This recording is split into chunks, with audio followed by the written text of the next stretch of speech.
All right, all right, all right. Good morning. It is 9:08. I am Pamela Furr on Super Talk 99.7 WTN. Glad to have you on board today on this Thursday, right? It's Thursday. And it's mostly cloudy. It is the 22nd day of June. Obviously, we're keeping our eyes on what's happening in the ocean. There is... the predictions are they've run out of oxygen at this point. So I'm praying for a miracle. Would that not be wonderful if we were able to find them and they were still alive and we were able to bring them to the surface? That would be breathtaking. Yeah, it's not looking like that's going to be the case, but the search has basically hit its critical point here. But I still pray. I still hope, just like everybody around the world really is kind of paying attention to this story and hoping for the best. All right. Is Ken Weaver still in the newsroom? He is not. All right.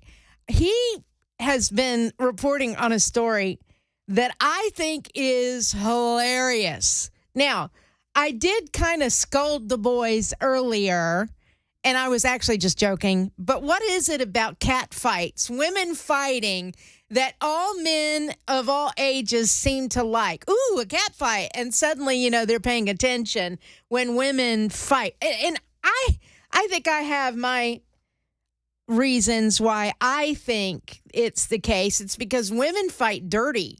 You see a dude getting into a fist fight with somebody, and then when they're done, they can shake hands, walk away, all is well with the world. They just want to get it out of their system or prove who's boss or whatever.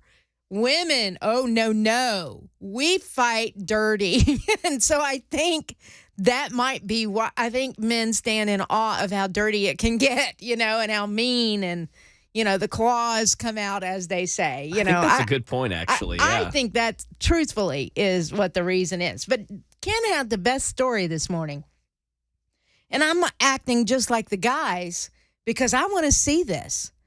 Elon Musk wants to fight Mark Zuckerberg in a cage match. Is that not hilarious? Now, when he first told the story, I thought to myself, I thought he was talking about Mark Cuban.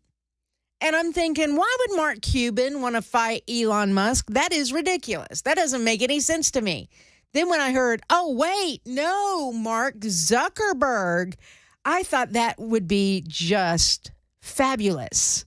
And by the way, I think Zuckerberg could actually kick Elon Musk's behind, unless Elon's got some stealth skills, maybe some AI technology that he can use to take him out. But I really think that Zuckerberg could kick his butt. I mean, not a lot of people know this, but Zuckerberg is training and winning jiu-jitsu competitions. Yep.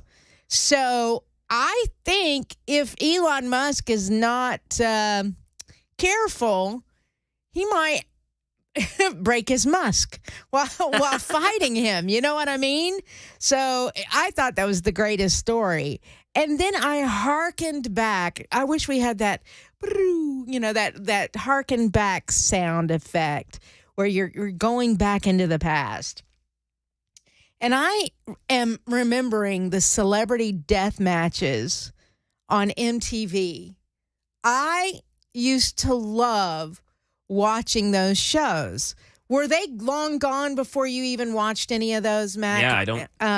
So what they would do, let me explain then for those who are not old like I am. So MTV would do these claymation celebrity death matches, and they would be 30-minute episodes. Oh, wow. Where you would pit people against one another. Like, I don't know if they did this, but for instance, it'd be like Santa versus Jesus. That might be South Park. But you would have Tanya Harding against the other girl, the other skater. You'd have Mike Tyson versus Evander Holyfield. Oh, okay. But in the claymation. Oh, okay. Excuse me. And then you would put just celebrities against one another. Maybe you'd have, I have the hiccups now. I am so sorry. you would put, I can't help it, guys. I'm sorry. You would put Iron Man in there against, whoever. So, like today, Oh, that's kind of cool. if you have, I'm going to have to get rid of these hiccups. If you would have Lauren Boebert and Marjorie Taylor Greene, Oh my god! because they talked about them fighting yesterday. That would be who you would have in the celebrity death match. Oh, I'd watch that. Yeah. So I'm going to have to take a break here and figure out where these hiccups are suddenly coming from. But I think that's the greatest story of the day. Elon Musk versus Mark Zuckerberg. And I think Facebook Zuckerberg would win against Musk Twitter in any kind of fight like that. We'll be back in a moment. I apologize. Pamela Furr with hiccups and all on Super Talk 99.7 WTN.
96 hours of breathable air may have been a very conservative estimate on that missing Titanic-bound sub. We've got the latest coming up at 9:30 on Super Talk 99.7 WTN.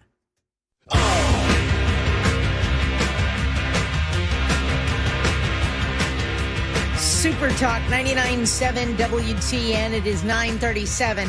I feel like I should do an AI alert every day. I'm seeing this from CNN. So apparently there's some testing now where researchers are using brain scans and AI to try to read minds.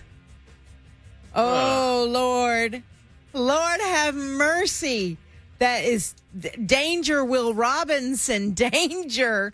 For that to even become a possibility, we're all in trouble. Because how many times we've all done it? Someone's speaking to you and your mind is someplace else. Or someone's speaking to you and your thoughts are, he is such a dummy.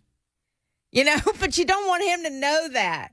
Or your wife is speaking to you and and you're thinking, I really want a divorce. I can go on. There's so many possibilities here. Man, that could be bad. All right. Anyway, AI alert, danger, Will Robinson. That's what researchers are trying to do at this point. All right. Meanwhile, Joy Behar, during a segment on The View, she was discussing Tim Scott's presidential run. And a clip where he said people want a positive conservative who has a backbone but also believes the best is yet to come, which is true. Don't we all want that? We do want a conservative who's positive, who has a backbone, who knows how to take a stand, who knows how to drain the swamp. I can go down the list of things, but also believes that the best is yet to come. In other words, make America great again. I'm saying that. That's a Donald Trump, obviously, phrase. But we all believe that. We want to get America back to the place where we're all thriving. I can't believe this statement that came out of Joy Behar's mouth. Computer up. Here we go. And he's one of these guys who, he's like Clarence Thomas, black Republican who believes in pulling yourself by your bootstraps, rather than, to me, understanding the systemic racism that African Americans face in this country and other minorities. He doesn't get it, neither does Clarence. Right. And that's why they're Republicans. Yeah. Wow. I don't even know what to say to that. So it's a bad thing to believe that you should pull yourself up by the bootstraps and actually work hard? That's a bad thing? You're insulting two very successful black American men and saying they don't get it? Joy Behar, I think it is you who does not get it. For instance, Thomas grew up in small town Georgia during the era of Jim Crow. He was raised by his grandfather. After his father left the family, their house burned down in a fire. So Clarence Thomas ended up what? Homeless.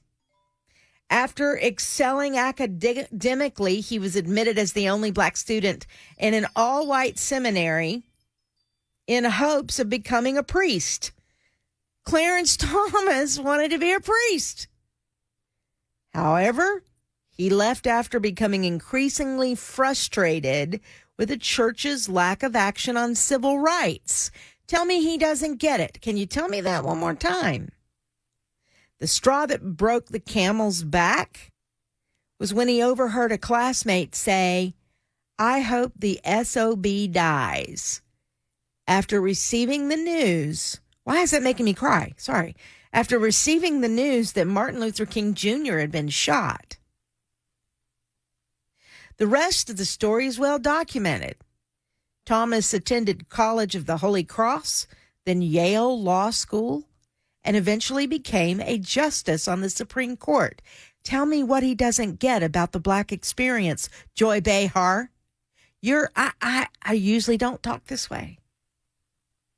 At least not on a live mic. Joy, you're an idiot. You're an idiot. Tim Scott, meanwhile, came from a single-parent home where his mother worked 16-hour days. His family, direct descendants of slaves. He frequently tells the story of his grandfather, who had to drop out of school in the 3rd grade in order to pick cotton on his family's farm. Yet he proudly says that his family went from cotton to Congress in one lifetime. Tell me how he doesn't understand the plight of the black man in America. Aren't they living proof that the idea that there is systemic racism now in this country is a lie? Aren't they living proof of it? And I can go down the list of other very successful, incredible Black Americans who did exactly what Joy Behar said. They pulled themselves up by the bootstrap and they worked very hard on their own to be successful, in spite of all the bad circumstances that were thrown their way. I'm not saying there's no longer racism in this country. Of course there is. It's in pockets. But the system in this country, if it were systemically racist, they would not have been able to accomplish what they've accomplished. If the system is racist against Black Americans, they would not be where they are today. And that goes for people like Oprah Winfrey. That goes for people like Barack Obama, Michelle Obama, Stacey Abrams, Charles Barkley. It's Barkley, isn't it? Charles Barkley. I am very embarrassed because I love Charles Barkley. He's hilarious. An American treasure, that one. Gayle King wouldn't be where she is today if this were a systemic racist nation. It's a lie. It's a lie. LeBron James.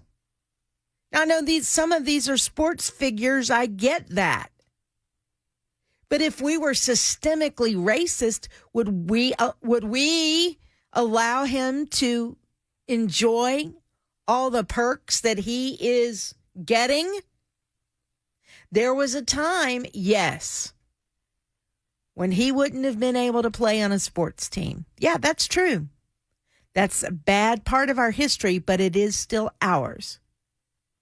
And what we can say today is that we have grown since that time.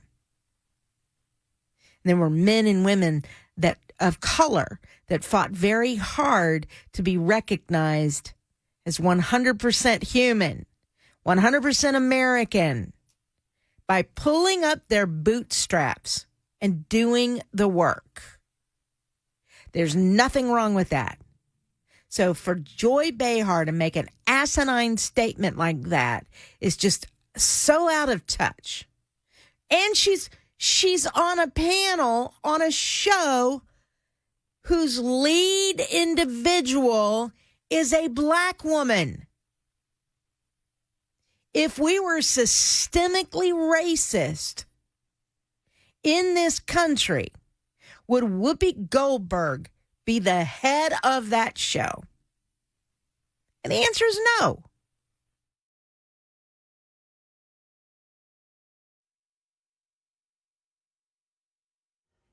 "9:30 on the dot. I'm Ken Weaver with your top stories. Looks like the light rain we had this morning has subsided for the time being. It might be in the heavier variety with some scattered thunderstorms by the time you head home from work today. We'll tell you about it in the full forecast in 2 minutes. Time has likely run out for the 5 people who have been trapped in that submersible vessel that was trying to dive to see the wreckage of the Titanic, some 2.5 miles underwater. Here's Gio Benitez. We were estimating some 96 hours, but that was a high estimate for that breathable air, because if they panicked at all in any way, that lowered the amount of breathable air in that capsule. And if they were cold, the body needs more oxygen for that and needs more air for that. Crews from the U.S. and other nations working around the clock to try to locate the vessel, but so far nothing definitive turning up. Election 2024, former Texas Republican Congressman Will Hurd says he has filed to run in the Republican presidential primary. Hurd was the only black House Republican member during his 2015 to 2021 tenure. That's the latest news. Weather is next. I'm Ken Weaver, WTN News. Hey folks, Paul Winkler here. When we get to retirement, what do we want to do? We want to go and kick back, right? But we also want to take an income from our investment portfolios. And there are a lot of common myths that I hear about how do you take an income from an investment portfolio. One is that people will get into, this was really big a few years ago, really big, real estate investment trust. Now, real estate gets rented and it kicks off an income, and then you have some kind of dividend that's paid, and because the REIT has to pay out most of the dividend, it's a great way to take income in retirement. But what happens, like what happened recently, when all of a sudden the properties go unrented? What happens to your income? Bye-bye, it's gone. Another thing that I see is this: people buy stocks or stock mutual funds that are dividend paying, and what we'll do is we'll live off the dividends.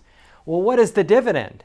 It's part of the earnings of the company. So you got the earnings of the company, right? And then what happens is the company may pay out some of the dividend, and they call that a dividend when they pay it out, or they may retain some of it, and it's called retained earnings. Well, the problem is this: what if the company's earnings go down? Just like the real estate investment trust up here, what if the earnings go down? What happens to your dividend? It goes away. All of a sudden, it's bye-bye to your retirement income. So what do we want to do? We want to diversify way better. If you look at the academic research on investing and how to take income from a portfolio, quite often what it is saying, okay, I'm going to have some money in various asset classes. Large companies, small companies, value companies, growth companies, international companies, short-term bonds and intermediate bonds, and so on and so forth.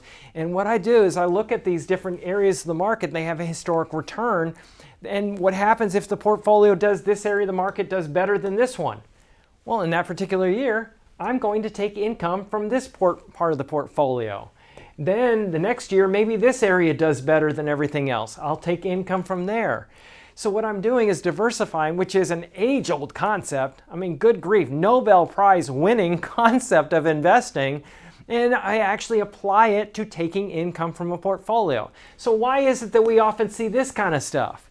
It's because of the fees and the commissions and all of the incentives to sell you things that maybe aren't in your best interest. And a lot of advisors, you look at it, they aren't held to a fiduciary standard. In other words, they don't have to keep your best interest first. Paul Winkler, Inc., we hold ourselves voluntarily to that standard, and we actually disclose it in our disclosure brochures. So if you want to know more about what we do and learn more and educate along the way, go to paulwinkler.com. Set up a free 15-minute phone call so that you can learn more, become an educated investor. First step is easy. paulwinkler.com, free 15-minute phone call, and get started ASAP, because you can't afford to wait. You've got to make sure you get this right. You don't get a second shot.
9:36 on Super Talk 99.7 WTN.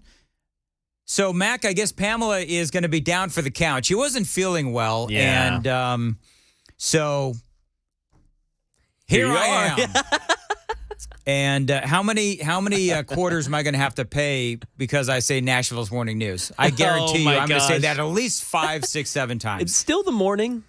That's right. It is still the morning, and it doesn't have to always end at 9. Anyway, Congressman Scott DesJarlais is joining us here. By the way, prayers for Pamela. Hopefully she feels better. Of course. Congressman Scott DesJarlais joining us, and Congressman, you were scheduled for an interview with Pamela. Here I am. So let's talk a little bit about all this going on in Washington, D.C., and yes, there is a lot. So one of the things that I covered, Congressman, during the morning show was the censuring of Adam Schiff. Now, you've got a lot of people, especially on the left, that are saying, you know, this is just a waste of time. It's a bunch of wasted resources. Of course, you have the Democrats saying that, and Adam Schiff certainly.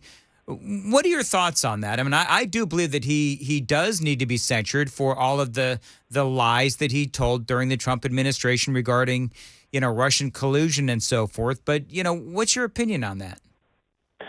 Well, it was interesting. Last week there was a censure motion that involved a pretty hefty fine. I can't remember, $16 million. $16 million. Yeah, and that one went down. There was a handful of Republicans that thought that set a dangerous precedent. But I was kind of glad it came back up because clearly he made claims during the Trump investigation that weren't true regarding Russian collusion. Guaranteed the public that he had evidence that was never proven, and they basically used his position to mislead people about President Trump. So it was interesting. I talked to Adam Schiff. I was riding in the elevator with him up to my office where you've been, and I just kind of joked with him. I said, well, it looks like you survived your censorship. And he goes, yeah, I've lived to fight another day. And I only bring it up because he's pretty arrogant. He's focused on his Senate race in California, and I think in his eyes, he did no wrong, but it was clear by the Mueller report, the Durham investigation, that the claims he made were not true.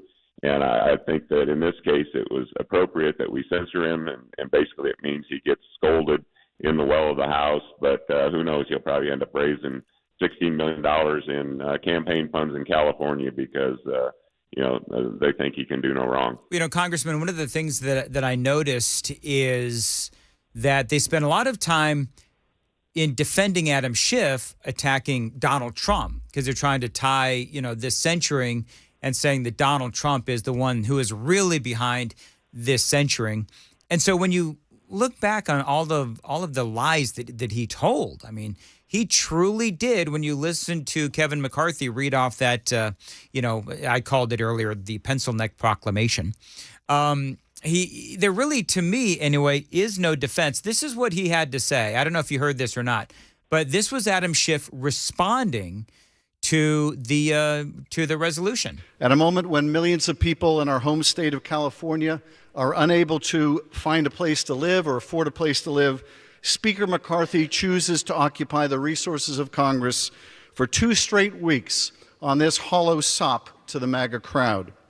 He offers nothing to those who are homeless or addicted to opioids or to millions of college students mired in debt, but this paltry distraction.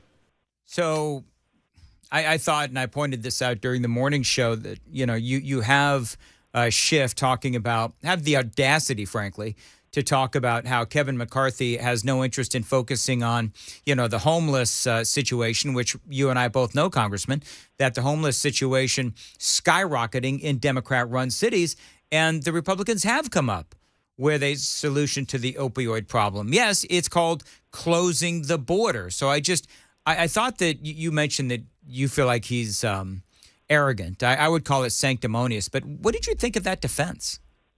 Yeah, it is pretty amazing when you look at a state that he's wanting to be a senator in. You got a governor there that was buddying up with Biden, walking around talking about more clean energy deals when people are literally laying in the streets dying around them, and they just seem to have no regard.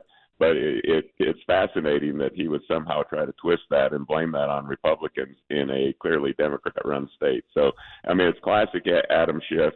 He blames everybody but himself, and he's just really a talking head. And there's really way too many politicians in Washington right now that fall into that category. Nothing's getting done. They worry about their election and where they stand personally, but don't really seem to care at all about their constituency. Well, and the amazing thing is the people in California will vote for him. I guarantee you he's going to win that Dianne Feinstein. These are people in California who voted for Dianne Feinstein when she was clearly in mental decline. Don't get me started on Joe Biden. Let's talk about John Durham, shall we? So he testified in front of the House Judiciary Committee. This was yesterday, and he did speak about the frustration of this investigation. There's, of course, a lot of people involved in this investigation, and there's a lot of people that he wanted to speak to, like, for example, John Durham. He wanted to speak to James Comey and Andy McCabe and Kevin Kleinsmith and Glenn Simpson and Peter Strzok and all these folks. And, of course, they were nowhere to be found. First, let me make it clear that it is as disappointing, perhaps more disappointing to me and my colleagues, that these people would not agree to be interviewed. Some of them had a lot to say publicly, but they refused to be interviewed by our folks. Yeah, and so for John Durham, he talked about the frustration. He also said, by the way, that solving the problems of the FBI, and there's many, it's going to take a minute. It's not going to be an overnight fix. What did you think of his testimony? Yeah, I feel for him in a way because he was trying to do his job, but he's basically being obstructed by an agency that kind of controls its own destiny. It talks about how no U.S. citizen is above the law, whether they're referring to Trump or someone else, but yet I don't think they put themselves in that same category. And I think the phrase I'm getting tired of hearing over and over again is that, we have justice is blind. We have an equal system of justice. The law is applied equally no matter who you are, when we know that's just simply not true. They like to say that, but you just look around you, whether it's in a local area, that there's people that are well connected to local judges that don't get speeding tickets, or there's people that are sent to jail for crimes that other people are not. I remember Michael Vick being sent to prison, being made an example of over dogfighting. What he did was wrong and it was bad, but there's people all over the country that did that didn't go to jail. Martha Stewart comes to mind, a bunch of the Trump supporters and team that went to jail over things less than what Hunter Biden has done. And so to hear them say that we have an equal system of justice is just, it's just bull. And Congressman, one thing I would say, and I'm sorry for interrupting, but one of the things that I would say is they presume that the American people are stupid. That's what it is. Yeah. And so, how does he do his job? I know he tried, and I know people are frustrated because we have these investigations. You think finally somebody's going to pay, somebody's going to go to jail. We're going to have a reason to believe in the system of justice, the DOJ, the FBI. But you remember when Peter Strzok and Lisa Page and all those exited the FBI, they were just kind of fired, but not really. We don't really know what happened because of the misdeeds in interfering with the Trump election. They just kind of go away. Christopher Wray came in and said, we need a new culture here at the FBI. Nobody was held accountable. Nothing really changed, and I don't know that it ever will because they seem to be above the law. And yet they want us to fall in line, and I just think people have very little faith in this system, and honestly, I don't know how to fix it. Well, and the problem is, all right, so you've got James Comey, so he goes away. Then you got Christopher Wray, and so I guess the question is the entire intelligence community, are they all just leftists? Is there not any way to find someone who is going to lead the FBI and hold the FBI accountable and lead it in a bipartisan kind of a way where they're going after, both Republicans and Democrats, both the same? Well, you got to wonder, the term deep state gets thrown around. I know several FBI agents around the state, friends of mine, people who contact me that I've known for, a decade now that served in the FBI.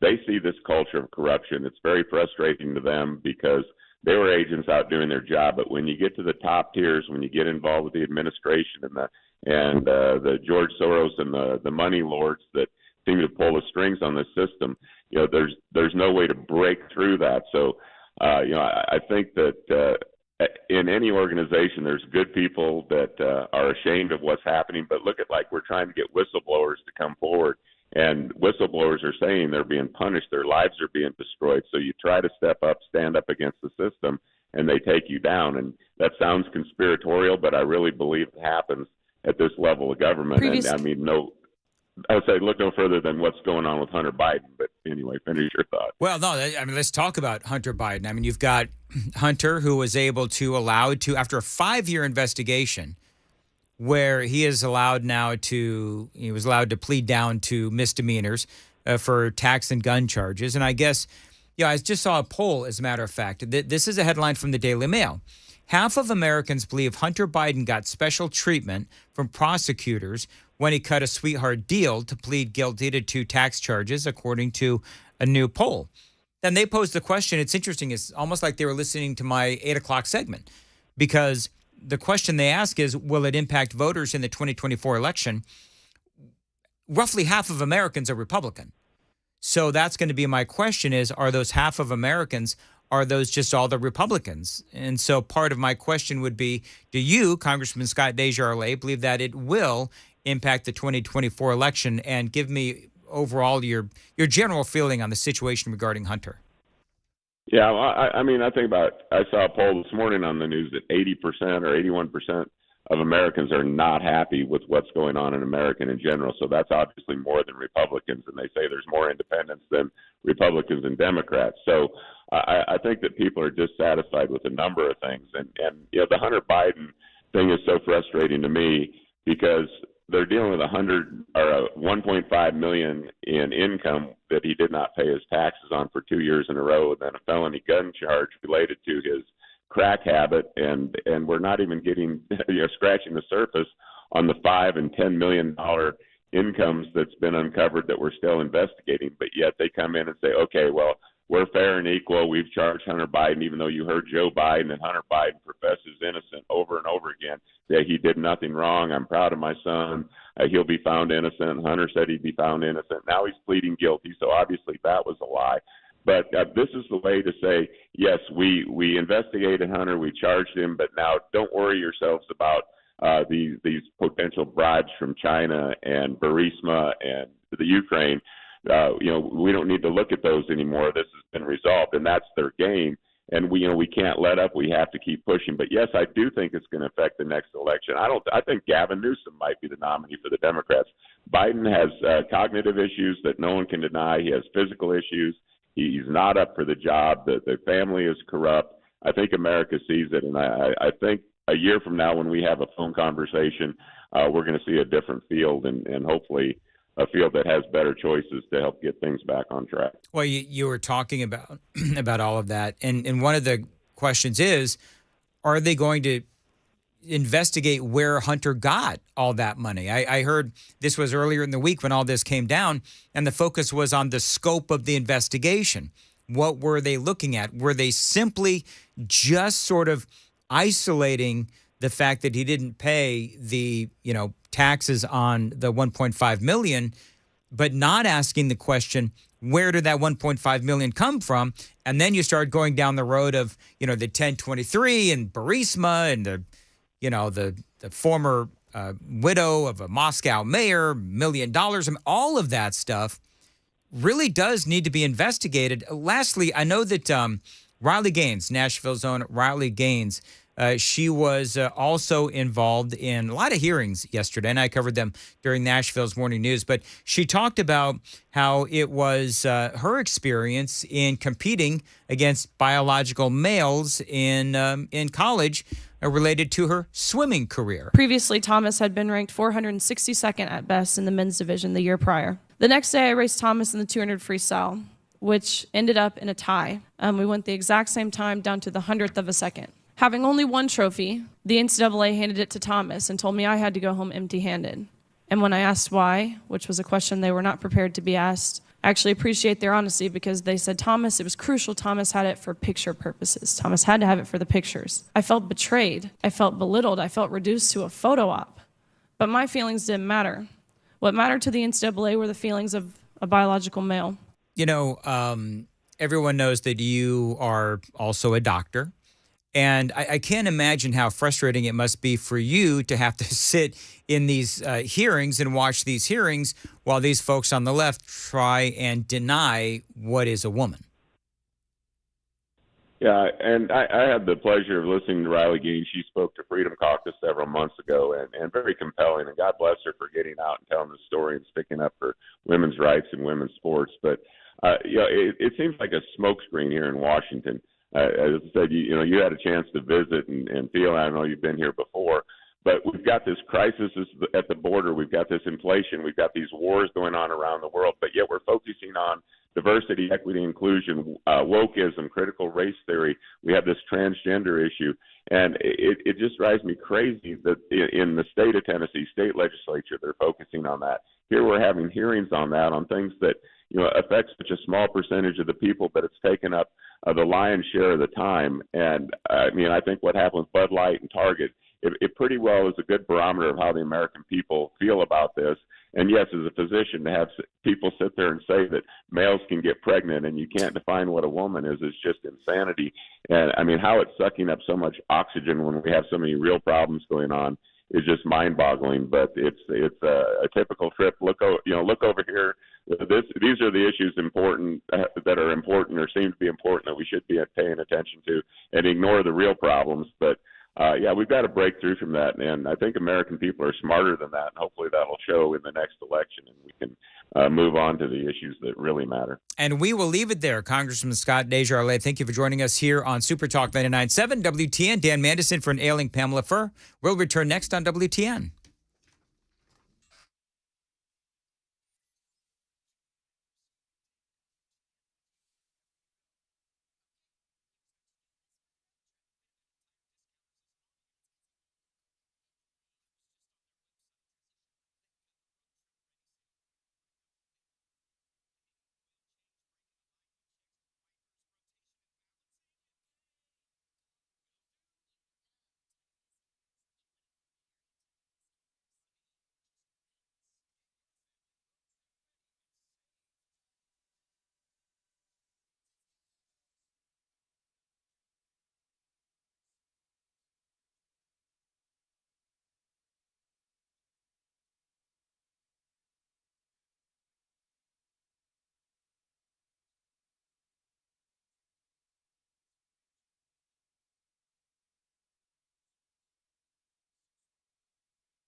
Time has likely run out for those 5 people on board that submersible vessel that went trying to dive to see the wreckage of the Titanic. And in our nation's capital, we've got reaction from a Tennessee congressman to Adam Schiff getting censured. These stories and more at 10 on Super Talk 99.7 WTN. You know, Matt, I called and I thought it was funny, but I got nothing but crickets from Ken and Johnny. What are you talking about, Brother Dan? I said that the Adam Schiff censure should be called the Pencil Neck Proclamation. He is a pencil neck geek. That's what I said. And nobody, well, now Ken thinks it's funny because you said it. Whatever. Brother Dan, I do not recall what you're talking about. When did I not laugh at that? Earlier. Maybe I was really I love busy. how you guys demand that Ken laugh. I know. What? I don't really care. Laugh, Ken, laugh! Come on, man. And if I don't laugh, people ask me, are you mad? Ken's treating me like an ex-girlfriend or something, whatever. Hold on. I love you, man. I know. You can't. Matt wanted to come in and say something very quickly. Hold on, Mac. I have a very important announcement for you because I'm not here tomorrow. And we might not get to do this during the transition between you filling in for Pamela and me filling in for Pamela in my show. Yes. Did you know, Dan, I say this, I mean, this shows how deep our friendship goes. Sure. Because I take no pleasure in telling you this. Did you know there's a new Friday Eve? No, I did not know there's a new Friday Eve. Okay, so for those that don't know, I hate it. It disgusts me. Thursday is a perfectly respectable way to describe what today is. Mm-hmm. But Dan loves it's Friday Eve. Yay! There's a new Friday Eve. I saw it this morning and I almost threw up. What's it called? Baby Friday. Oh no! It's one of the TV stations was doing that. Today is Baby Friday. No, sir. That's just dumb. Oh, but Friday Eve makes sense. Yes. See what I did there? You know what? Is Matt going full-on talk show host on me on Friday Eve? Is that what he's really doing? Man alive. All right, I'll see you in a little bit. All right, see you later. Okay, bye. Yep.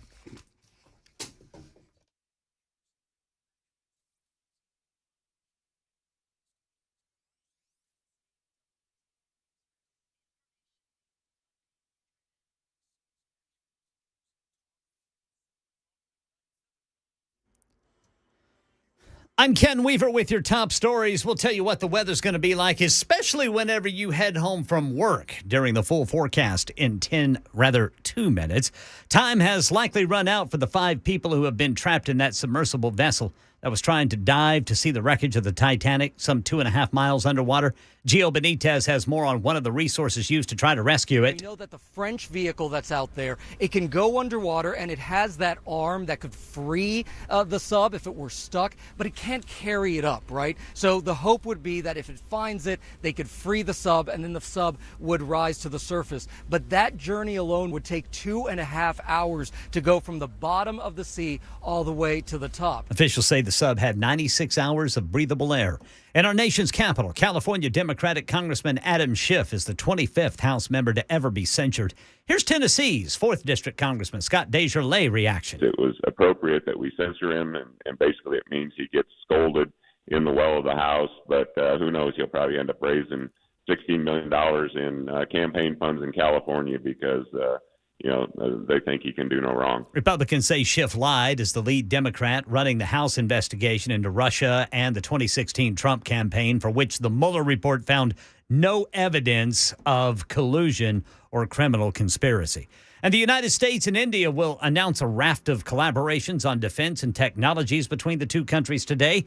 India Prime Minister Narendra Modi has been with President Biden during the first state visit for the Indian Prime Minister to the United States.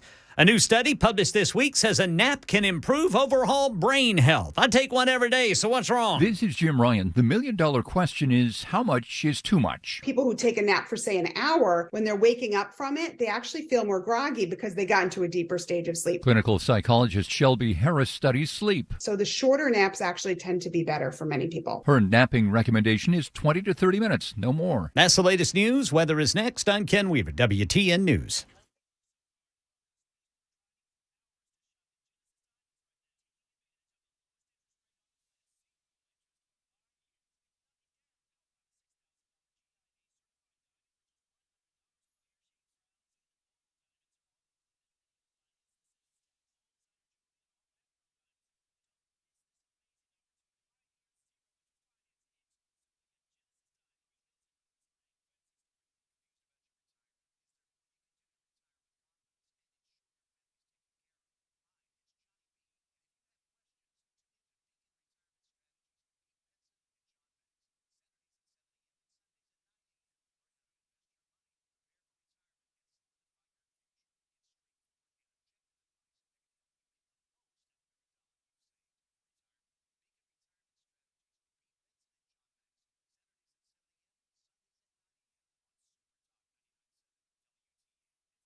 We know patients are more than their disease.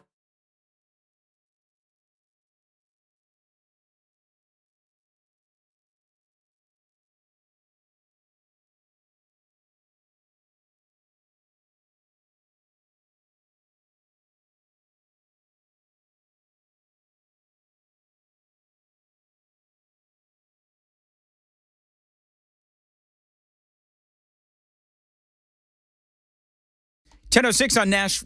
See, I did it. I knew I would do it. There it is. You didn't do it all that you caught yourself, Brother Dan Mandis. You said 10:06 on Nashville. And we're not on Nashville, but we're in Nashville. You could have pivoted and said on Nashville's WTN. I could have done that. Now Pamela's here. So Pamela, sit down. Let's get a barf update from Pamela Furr, shall we? Because let's face it, I have no content. I said everything I had to say this morning. But what else is new? Oh, wow. You know what, Miss Smarty Pants? The best part of today was I'm in a meeting and I get a text from young Mac Maury and says Pamela's sick. You need to come back. So I'm running down the hallway as I'm going past the women's room. Oh no! Don't please. Why are you doing this to me? So anyway, it was fairly obvious that Pamela was sick, and then violently. Okay, do we want to just be real with everybody? Violently vomiting. So then I asked Pamela later how she was feeling during a break, and I said something to the effect of, yeah, I heard you. And then Johnny B says, yeah, I think everybody did. And I'm like, why are y'all doing this to me? Oh, man. I mean, I don't feel so good. Well, I don't know why you're here. Leave. I can't. Why? I have to be near a facility right now. Okay. Yeah, unfortunately, they don't come in cars yet. Yeah. Now, do you have like the flu or do you have like food poisoning? I don't know. I haven't eaten anything yet today. I was going to do my Awaken 180 thing, and I was just sitting there talking. Do you have your Awaken 180 food? I have it right here. Okay. So I was just sitting there talking to Lisa Manning from 95.5. Yeah. Before our little segment this morning, and I just looked at her and she goes, "Are you okay?" The color must have drained from my face. Yeah. Wait, the camera's not on me, is it? It is not. Okay. Whew. The color must have drained. Is the camera on me? Yes. From my face, and I mean, y'all want to know all this? So anyway, I'm like, no, I don't feel so good, and I rushed from her and thought, okay, well, I'll be fine. And then I came in here and spoke to y'all. And then the next thing you know, I'm getting the hiccups on the air, which Matt can attest to. Yeah. And then I had to go to break early because it's like, no, there's something wrong. So you went to break early. I came back on and what had to be the longest radio segment I've ever done. Aren't you? How did Scott DesJarlais go? He was great. I really had some great pressing questions for him, but did you tell him I was sick or did he hear it in Washington, D.C.? He actually, was it off the air or on the, he said he was listening in and I think this was off the air. And he said, yeah, I heard Pamela get the hiccups. And I said, well, that turned into something else. Yeah, it did. I'm so embarrassed. So thank y'all so much for... Well, I should have asked the congressman, who is also a doctor, if he had any doctor advice for hiccups that turn into more. I mean, what can you do but just let it play itself out, I suppose. But here's what some of the guys were talking, because I've just been kind of sitting there near the facilities. Yes. And it, I guess, can happen at any time, and everybody has a story of it happening at the most inappropriate time. I've never had that happen on the air like that. I mean, I don't, and you can hear it in my voice. I don't feel so good. Have you ever had something like that happen on the air? Years ago, I was in Fort Wayne, and I was hosting, and I'm the only guy there, and me and the producer, and I was talk or music. Talk. Gotcha. I was hosting, Mm-hmm. and I got sick, and so I had an interview, much like Congressman Scott DesJarlais. I didn't even remember who it was with. I think it was the congressman at the time, Mark Souder. Mm-hmm. And I got on the phone with him, and I said, make your answers really long because I'm sick as a dog. So I kid you not. I asked him a question.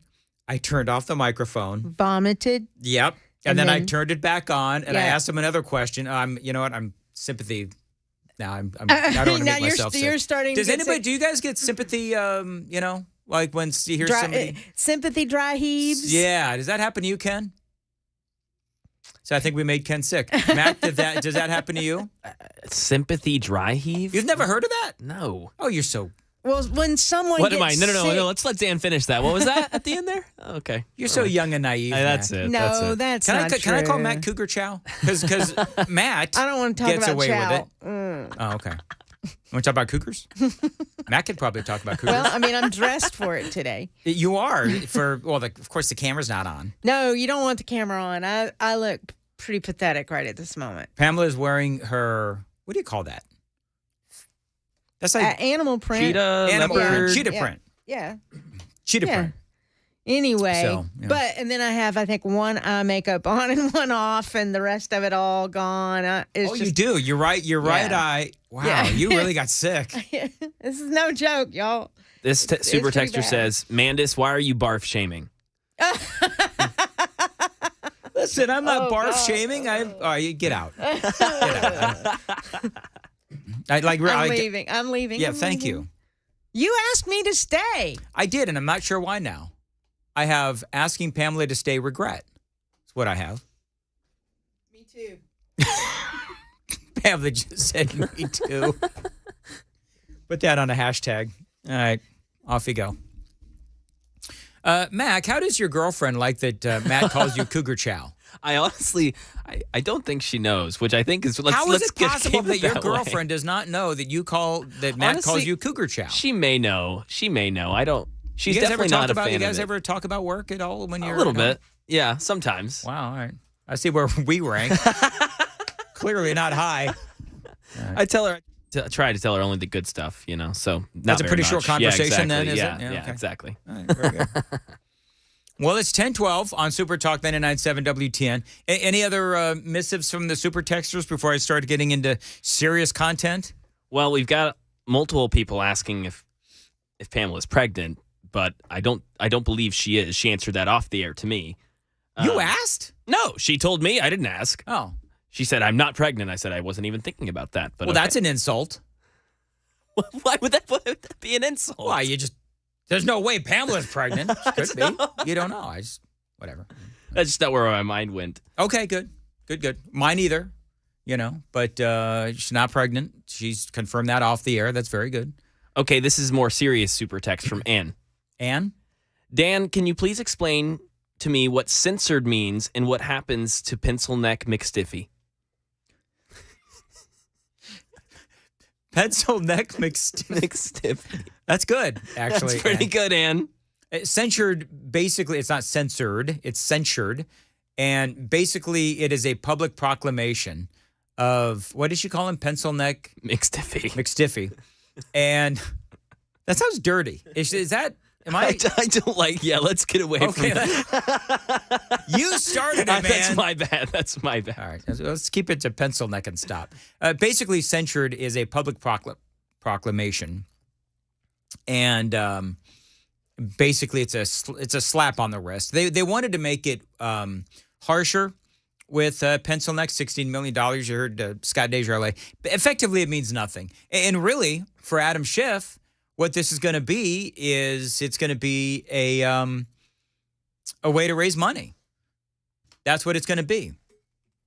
And those numbskulls in California, and I can say that because I'm one of them. I used to be one, a recovering Californian. They'll elect him to the Senate because that's what they do in California, just like they did Dianne Feinstein. As I said earlier, here's a woman who has been in the Senate for years and years and years, and they just keep electing her, even though clearly she has cognitive decline.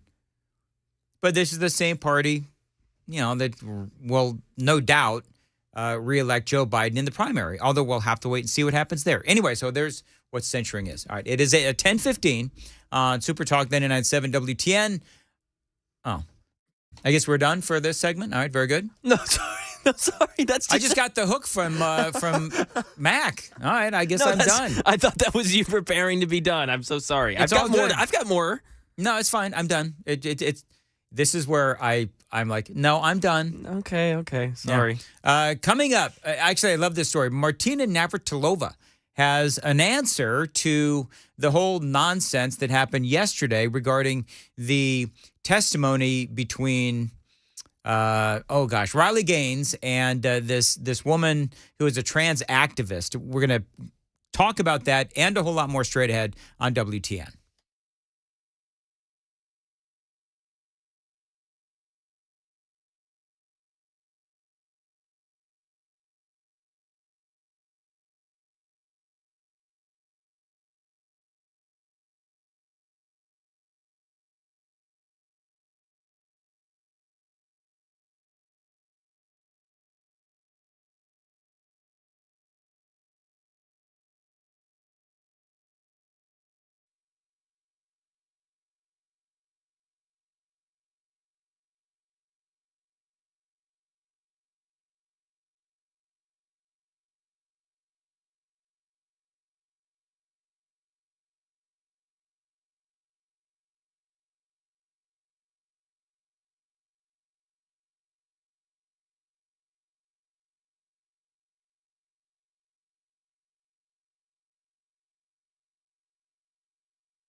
Time has likely run out for the 5 people who have been trapped in a submersible vessel that was diving to try to tour the wreckage of the Titanic. We've got the latest on that.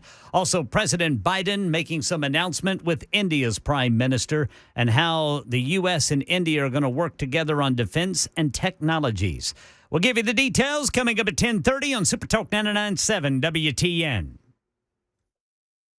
All right, thank you, Ken. It is 10:20 on Super Talk 99.7. Dan in for Pamela. She had to go home sick.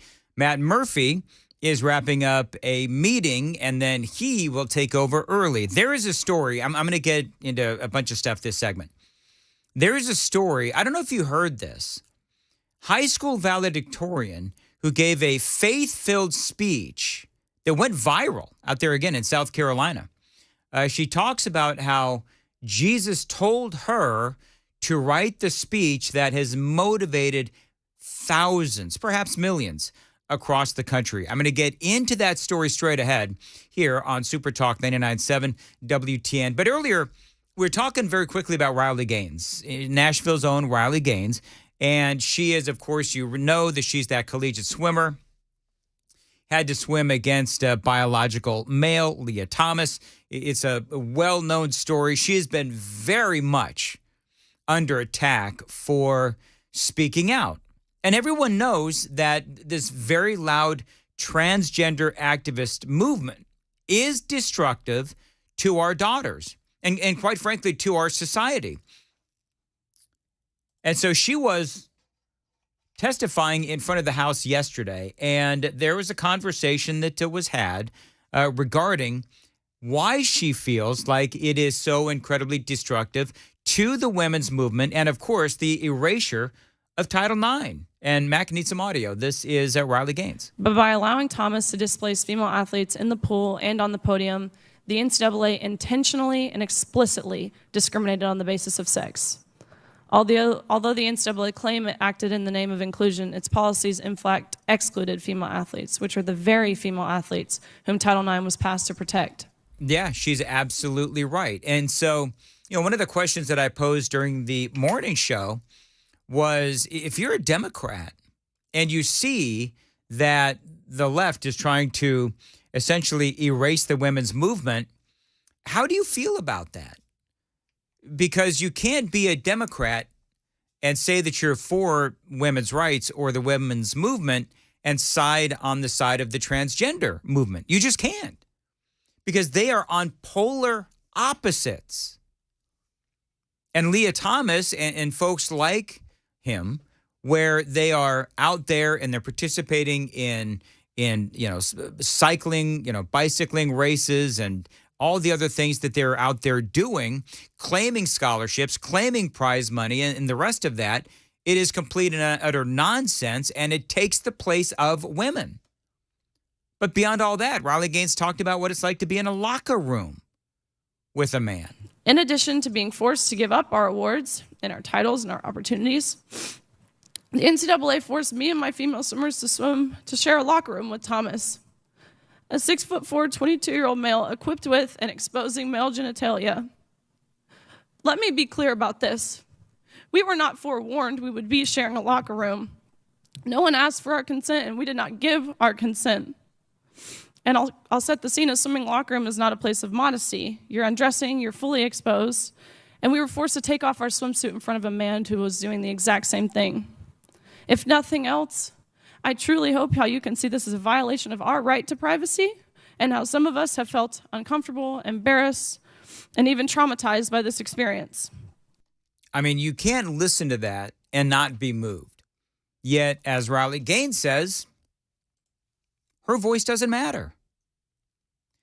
One of the best parts of that hearing, though, and I played this several hours ago now, so I can play it again. You had one of my favorite senators, of course, Senator John Kennedy out of Louisiana, and he's talking to one of these trans activists. And so he's questioning her, and he's talking about the fact that clearly it does not make any biological sense to allow men to compete on the women's teams. By the way, real quickly, part of the issue with Riley Gaines, and part of the reason why I respect her so much, and Congressman Scott DesJarlais mentioned this a little bit ago, she has incredible courage because she is speaking out. And she has been, and I've told you about this, she's been literally attacked in San Francisco. She went to go to speak to one of the colleges there, and she was attacked by the transgender activists. And it was a very dangerous situation. And so when President Joe Biden is out there saying that the trans community, they've got so much courage. Okay. Well, what about those that are standing up to the trans community? Because I don't see many people on our side physically attacking people on their side. but they were physically attacking Riley Gaines when she was there in San Francisco to speak. Senator John Kennedy, of course, again, from Louisiana, he is questioning one of these transgender activists, and he's asking about, simple biology and about men playing on or against women. Let's go back to the biology. Male, female, boy, girl, okay? Biologically, do males have an advantage over females biologically in sports? Now most normal people would say, well, yeah, males have an advantage, right? It's just like the question, what is a woman? And you got these people that don't understand or can't answer that question, what is a woman? This is a very simple question to answer.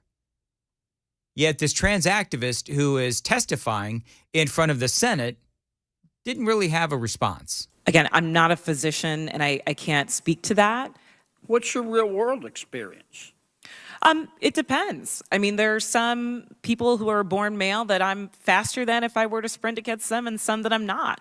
Some males that are taller than some women, and some that are shorter. You don't believe that a biological male has a physical advantage in sports over a biological female? Not as a definitive statement. Give me an example. Well, no, I don't think. How many female members of the NBA do you see? Or the NFL, or Major League Baseball. Mac, you're into sports. Any females on in the NBA or the Major League Baseball or the NFL or hockey? Yeah, none. And it's an interesting point, too, because people are, well, those are men's leagues. No, they're not. Those aren't men's leagues. It's not the MNBA. It's the NBA. Yeah, it's a league. It's a league. Yep. That's exactly right. They went on, she went on, trying to justify all this. Well, I can say that, there's been this news article about men that think that they could beat Serena Williams in tennis, right? That they think that they could actually score a point on her. Riley Gaines. Mac, you know what happened, right? When Venus and Serena Williams. Yep. So there was a conversation, I guess, about whether or not you could have a man who would be able to beat Venus and Serena Williams. There's conversation about that. And guy comes in who is ranked 203rd in the tennis rankings, and he came in and he beat Venus and Serena Williams incredibly easily. And Riley Gaines was there to fact check the transgender activist. And it's just not the case. She is stronger than that. What's your experience, Ben? Male, female. Both Serena and Venus lost to the 203rd ranked male tennis player, which they're phenoms for women. My experience, my husband, he swam at University of Kentucky as well. In terms of accolades and in terms of national ranking, I was a much better swimmer than him. Mm-hmm. He could kick my butt any day of the week without trying. Okay. All right, so there you go. And one final, and I think I have just enough time to get this in. Senator Kennedy had one final comment for this trans activist. And again, the question is, if you're a Democrat, do you stand by this movement that is trying to erase women's sports and, of course, Title IX? But there just does seem to be a lack of common sense with this argument from the folks on the left and those who support this, this transgender activist movement, where they are forcing themselves into women's sports and playing against women and taking away their awards and their scholarships. And Senator Kennedy, he says, by simply not being able to admit that a biological male is stronger than a biological woman, then basically what's happening is you are losing credibility because 99% of the American people understand the truth. I just think, Ms. Robinson, I'm trying to understand where you're coming from. I think you lose a lot of credibility when you don't concede that a biological male has physical advantages over a biological female. I mean, I just think that's a proven fact. I mean, he sounds stupefied.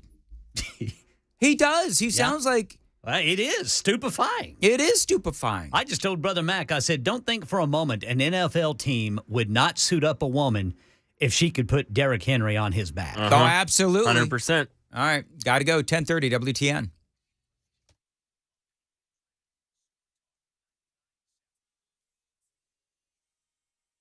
.30 on the dot. I'm Ken Weaver with your top stories. Here in 2 minutes, we'll have the full forecast, let you know what it's going to be like on your way home.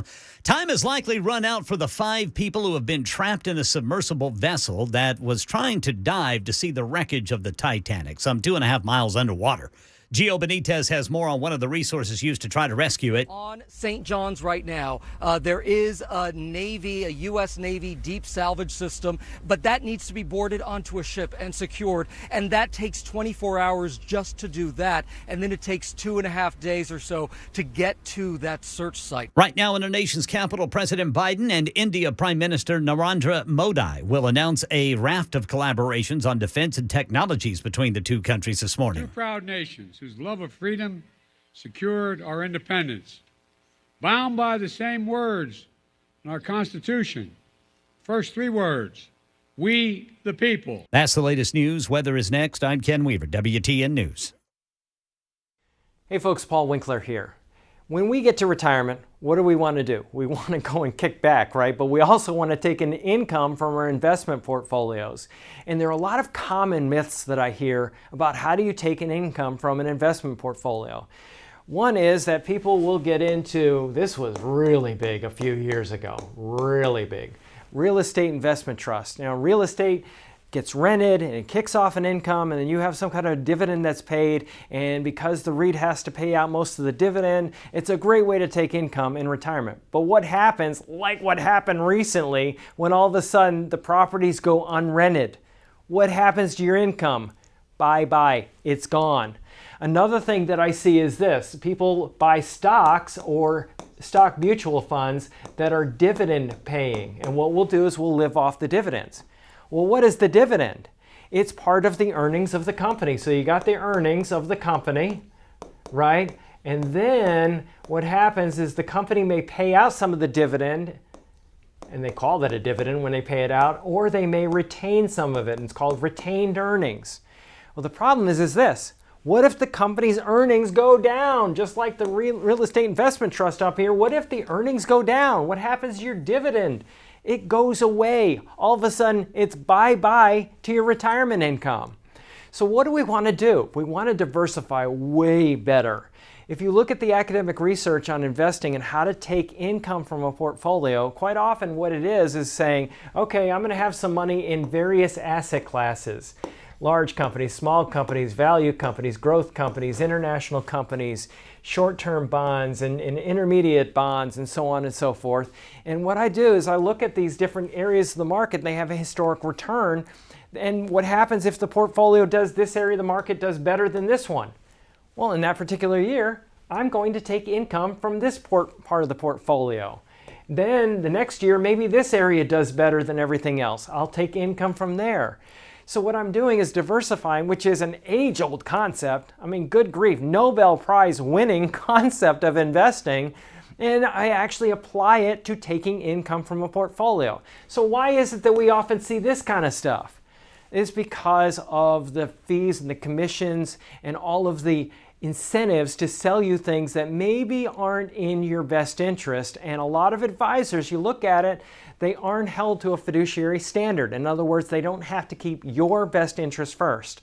Paul Winkler, Inc., we hold ourselves voluntarily to that standard, and we actually disclose it in our disclosure brochures.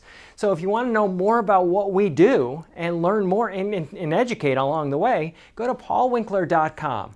Set up a free 15-minute phone call so that you can learn more, become an educated investor. First step is easy. paulwinkler.com, free 15-minute phone call, and get started ASAP, because you can't afford to wait. You've got to make sure you get this right. You don't get a second shot.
1036 on Super Talk, 99.7 WTN. Dan Mandis here, in for an ailing Pamela Furr.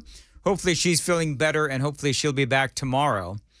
And we're talking about Raleigh Gaines and her testimony on Capitol Hill yesterday, and talking about how there just seems to be this inability for folks on the left to simply define what a woman is, or admit that there is a difference between a biological male and a biological female as far as strength and speed and the rest of that stuff goes. Martina Navratilova, by the way, she tweeted out, "This is just sad." And she has been all about trying to protect Title IX and women's sports. Phone lines are open. I actually never get to take calls in the morning, so I appreciate the fact that people are calling in, 615-737-9986. Will is on line 1 on WTN. Hello, Will. Hey, thanks for having me. Yeah, go ahead. No, what I was wanting to say is no one is denying trans men from playing in sports. They just have to play against men. And when they have tried to bring, phenomenal female players to the men's side of things, it's gone tragically bad. Most recently, Michelle Wie, as a 16-year-old female, was a phenom, beating every female on tour, regularly in golf. And they were like, well, she's so good, she could play against the men. Well, she actually, of course, got sponsor exemptions and played in a couple PGA events and couldn't even make the cut. And from a psychological standpoint, it crushed her, spirit, her confidence. Yep. And she was never the same golfer ever again, just for trying a couple tournaments against guys. Because when you go from being the top female to not even making a cut against guys, it shows the disparity. Well, and the other thing that I would say, and you're right, I think there was a wrestler. I think it was a wrestler or a kickboxer or something, where there was a woman who had to fight against one of these men, and he came in and he did some serious damage. I think that... completely broke her face. Yeah, okay, so you know the story. Crush her. Mm-hmm. Yes. Yeah, and unfortunately, even when this is the thing, even when this stuff happens, the left refuses to even acknowledge that there's a problem, and I appreciate the call. This is Carter on line 2 on WTN. Hey, Carter. Yeah, hey, can you hear me? I got you. Go ahead.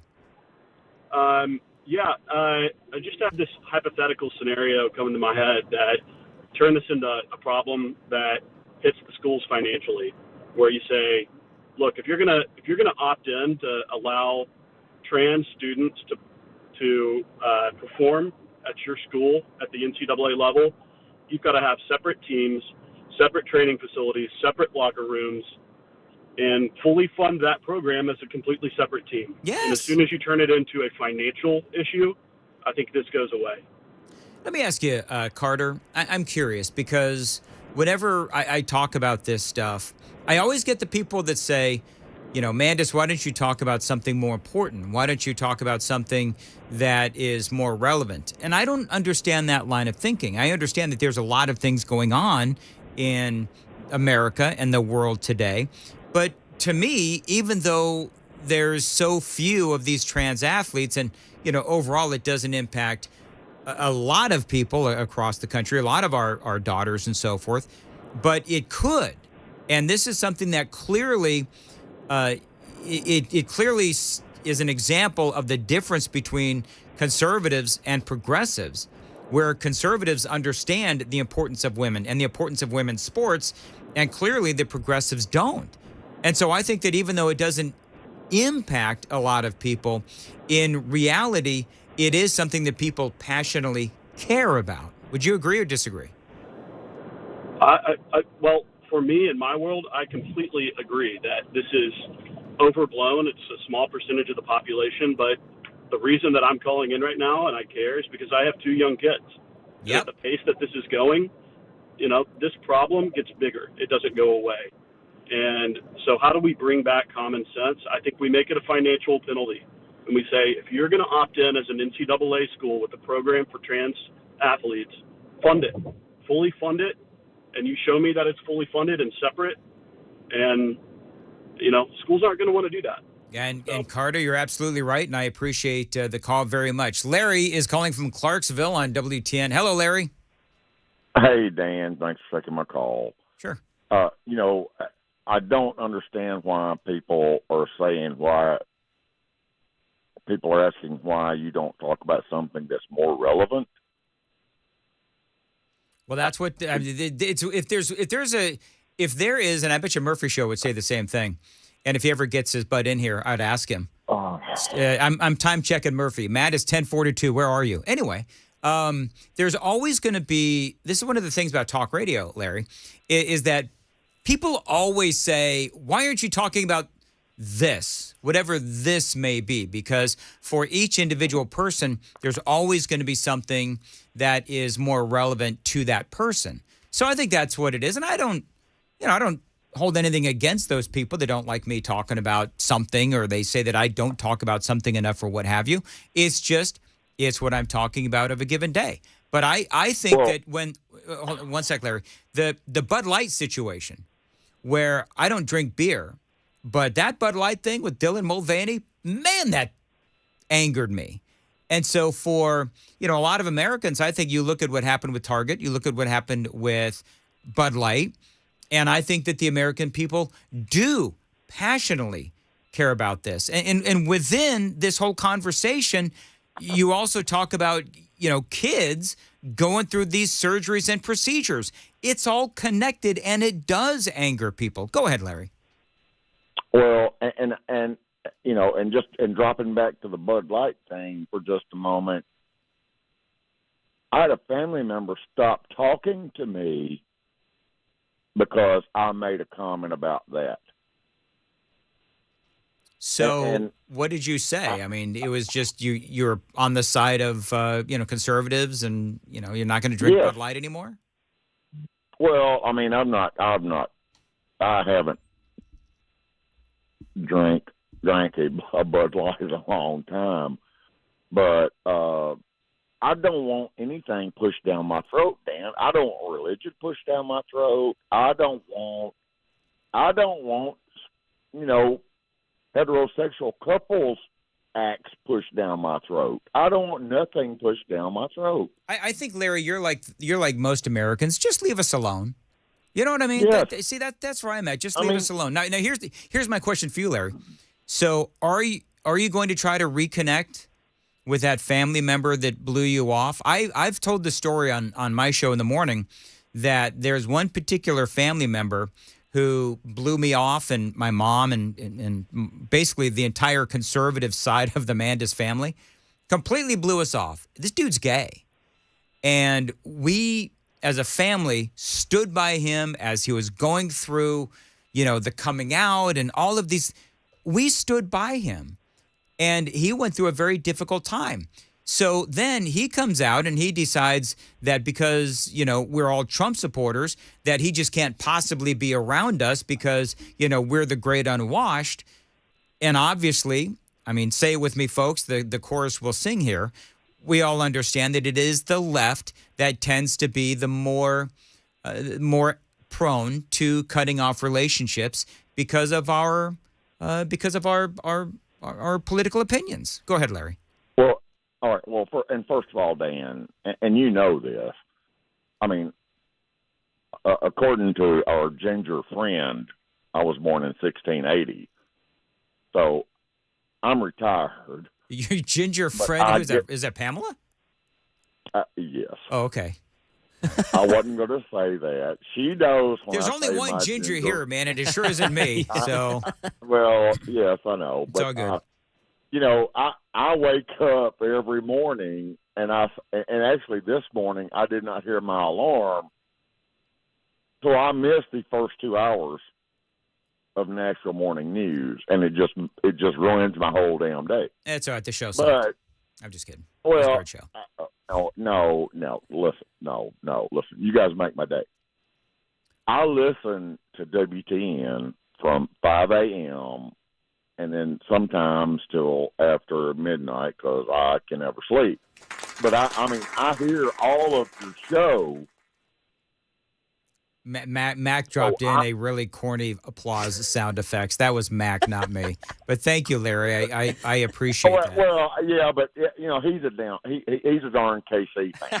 So you gotta go Chiefs, Larry. Yeah, well, yeah, whatever, dude. But listen, Dan, I mean, I'll listen to everything you say, so I know where you're coming from. It's these, what Uncle Phil used to call Van Gogh listeners, that don't know where you're coming from. Well, and here's the thing, Larry, and I got to run, and you're right about Phil. The other thing that bugs me, and Ken knows this because I've complained about this off the air, is I may talk about something, and Larry, thank you. See, all these folks that miss, the first hour of Nashville's morning news between 5 and 6, that is not a warm-up hour.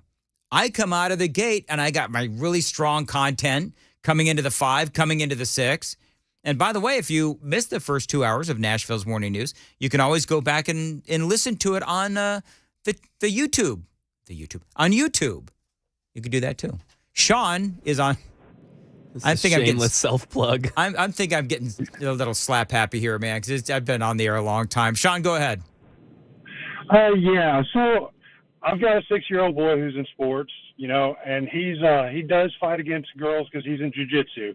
Parents have to give consent for him to fight with a boy. But what I don't understand is, why can't we have a situation where, I'm not saying trans can't be, why can't we have a trans league or an asterisk or something like that? Well, there should be some sort. What I would say, Sean, is there should be some sort of a rule where if the trans athletes want to, first of all, I don't think they ought to be allowed to compete. That's number one. But number two, if they do compete in the women's sports, then they should not be allowed to take scholarships. They should not be allowed to take prize money. They should not be allowed to take rank. They should not be allowed to take a spot on the team that would typically belong to a biological female. But Sean, let me ask you, so you're, because you're right, when the younger leagues are going on, because I remember my kids when they were in baseball, really young, 5, 6, 7, you had both my kids, boy and a girl, on the same team. So at 6, I guess those differences are not clearly as stark as they are when they get older, clearly. Correct, but like even in jiu-jitsu, the parents has to say, yes, he can fight against a girl, or that girl has to, there's classes between, there's a big difference between them, and the parents do have to give consent for her to even fight my son. Is there a big physical, it's been so long, Sean, I apologize. I'm going to ask a dumb question, shocker. Is there a big difference between a 6-year-old boy and girl physically at that young age? Honestly, the girls usually whoop the boys, just because the girls are typically a little bigger than the boys. My boy he's a big boy for 6, so he fights against 9-year-olds and does well. So, but typically, there's a bit of a difference, a little bit of a difference, but it's usually in the girl's favor. All right, very good, very good. Well, thank you, Sean. I appreciate it. And Sean, let me ask you real quick, just one second. So you said you have a daughter, right? No, I have a son. You have a son. Okay. So, but you interact with all kinds of parents, I'm sure, through your sporting events and all that. So where do most parents fall with this whole transgender issue? I mean, I would be willing to bet that most parents understand the lunacy of allowing the boys to play on the girls' teams. I mean, I'm assuming that the people that you know understand how crazy that is. It is. I mean, even in a fighting sport such as, jiu-jitsu and stuff like that, there is a clear difference between when they get into the older ages, in the teens and stuff like that. The males are definitely going to be more aggressive, more dominant when it comes to those sports. I know what the thing, and the thing that, and Sean, I got to run, but because I'm late for break already. But the thing I would say about that too is you're also impacting other girls within that sport who have to compete against the men, because it does impact, as Riley Gaines testified the other day, it impacts their overall outlook on life. So this is not just about, the game itself. It's also about, the confidence that young girls will have if they have to compete against men in these sports. It is 10:50 on Super Talk 99.7 WTN.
All right, got two crashes. One is north of Nashville in Robertson County. It's got 24 eastbound snarled up at Maxey Road. And then south of Nashville, you got a crash 40 eastbound at the Williamson County, Cheatham County line.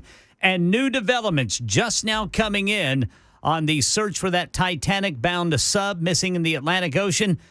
We will tell you about it in 2 minutes at 11 o'clock on Super Talk 99.7 WTN. Thank you much, Ken Weaver. It is 10:57, almost 10:58.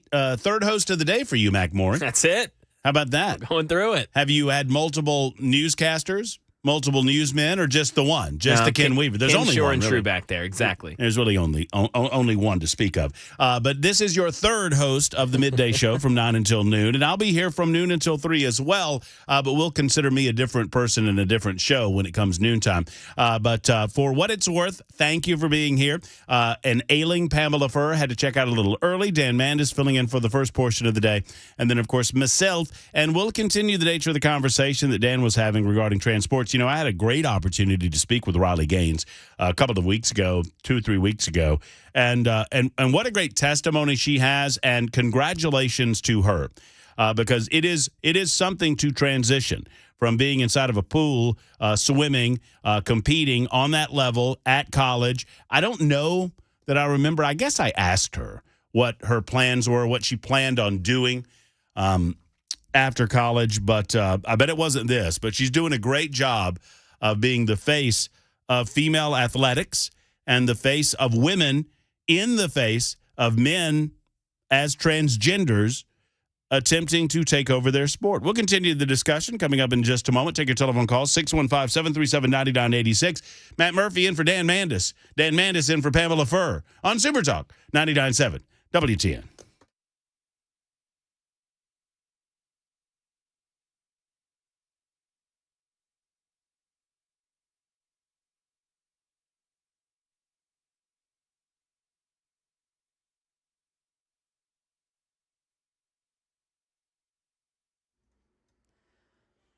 Eleven o'clock on the dot this Thursday morning. I'm Ken Weaver with your top stories. Got the full forecast. Tell you about a dry spell coming in 2 minutes. They found a debris-filled team searching for the Titanic-bound sub missing in the Atlantic Ocean. That debris field now being evaluated according to the U.S. Coast Guard. That sub and the 5 people on board have been missing since Sunday. Gio Benitez says while conditions for searchers are harsh underwater, it hasn't been easy on the surface either. Above water, the conditions were treacherous too. We know that overnight there were really harsh conditions on the water with big waves. That makes it incredibly difficult, especially if you're hoping that that sub was already floating on the surface and that they were hoping that they could just find it there and grab it so that they can open it. That doesn't appear to be the case just yet. And again, searchers have found a debris field. That debris being evaluated. Stay with Super Talk 99.7 WTN for continuing coverage. Right now in the nation's capital, President Biden hosting India Prime Minister Narendra Modi to announce new collaborations on defense and technologies between the two countries. I've long believed that the relationship between the United States and India will be one of the defining relationships of the 21st century. It's expected India will manufacture American jet engines and sign on to the Artemis Accords, which deals with space exploration. It sounds lifelike, but it's fake. Tech experts now warning that scammers are using AI technology to cheat people out of money by faking a kidnapping of one of their loved ones. Experts say you should have a safe word, or rather a conversation about a safe word with loved ones, which can be used to confirm whether someone has been kidnapped or not. That's the latest news. Weather is next. I'm Ken Weaver, WTN News.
It is Super Talk 99.7 WTN 1105, and a good morning to you. Thank you for being with us this Thursday, June 22nd, 2023.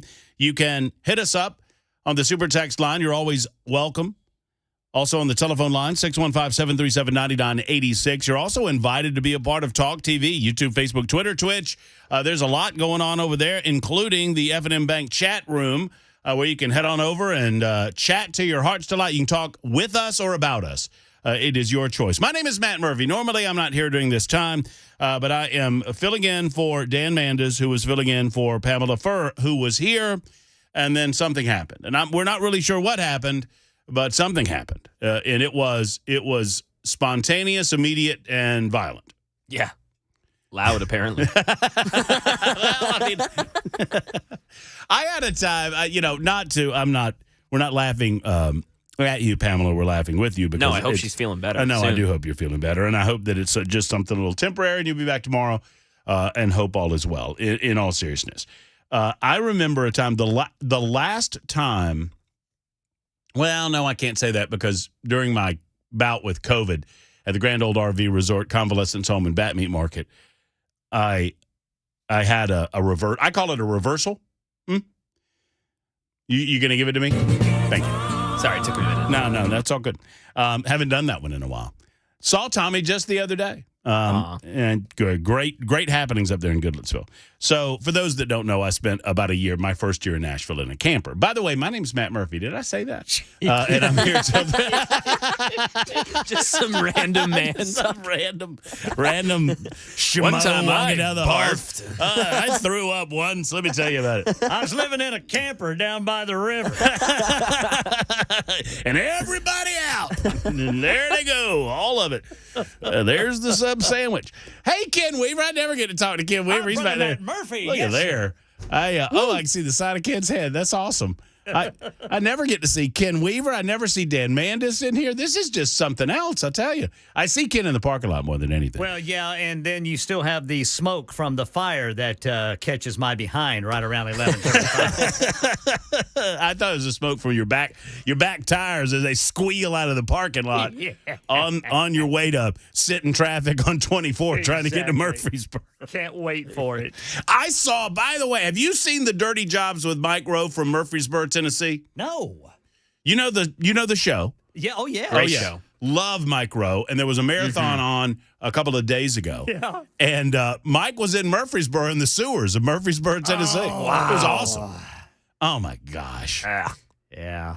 Well, we have some strange diets down there in the borough. Y'all are eating a lot of chicken wings. I have to tell you that. Whole bunch of them, man. Got big old fat chicken wings down there. Oh, speaking of that subject, I'm wondering if I should bring this up now or I should wait for my show. I don't know if I need to hold on to it, but I have a lot of thoughts about lab-grown meat. And would you? The question is, would you try it? And I am a definitive yes. Oh, yeah, me too. I would try it. You sat there with me 2 weeks ago and had me try mechanically separated meat. So I think we're pretty close. I think you're right. If I was a no, you would be like, come at me. Yeah, exactly. Wait, what? Yes, Mac Morey had never, he announced to me on the afternoon show that he had never had potted meat. And I thought, well, you can't be a true Southern boy without having some potted meat. So we brought potted meat in. You got to have some of that. And I'd not had potted meat in a while. And I dove right back in. Well, I remembered why I had not had potted meat in a while. It's not as good as it's a reason that it's cheap. Did you say biscuits? Yes, sir. Put them on them biscuits. French fry potatoes. I don't need no more taters. Best line in that movie. Ain't got no gas in it. Well, I say that, but there's a lot of good lines in that movie. That second whack nearly took his head clean off. Am I spoiling the movie? Y'all need to come over here and get that Doyle. Dude, I introduced my 21-year-old daughter to that movie, and it had her in tears. Dude, she loved it. I don't cry in real life, and I don't try not to, but real life does not make me cry. Right. But movies will, for some reason. And I've watched Sling Blade probably 10 times. Oh, yes. And I've never, when they're sitting on the rock and he says, Yes. I love you, boy. Yeah. I've never not cried. Yeah. Where'd you get that stub? And see, that takes me back to being a kid. Whenever, my grandfather would, that's what he would call a stick or, something to poke. He'd call it a stub. Stub. Yeah. And that's, and the kid, sitting there messing with a stub, Mhm. So, but yeah, man, that's a great movie. Sorry, man, I'm getting you off. No, you're getting me on. No, this is a much better subject than I was going to talk about. But anyway, French fried potatoes and potted meat. Yes, I would try I tried mechanically separated meat. I would try lab-grown meat. Give it a shot. I don't know that I tried, I did one of those, what were they? Impossible burgers. Oh, yeah. And it. Heard they're good. It's not bad. I mean, so what amuses me is, and I'm not judging, I'm just observing, the number of people that immediately go, oh, no,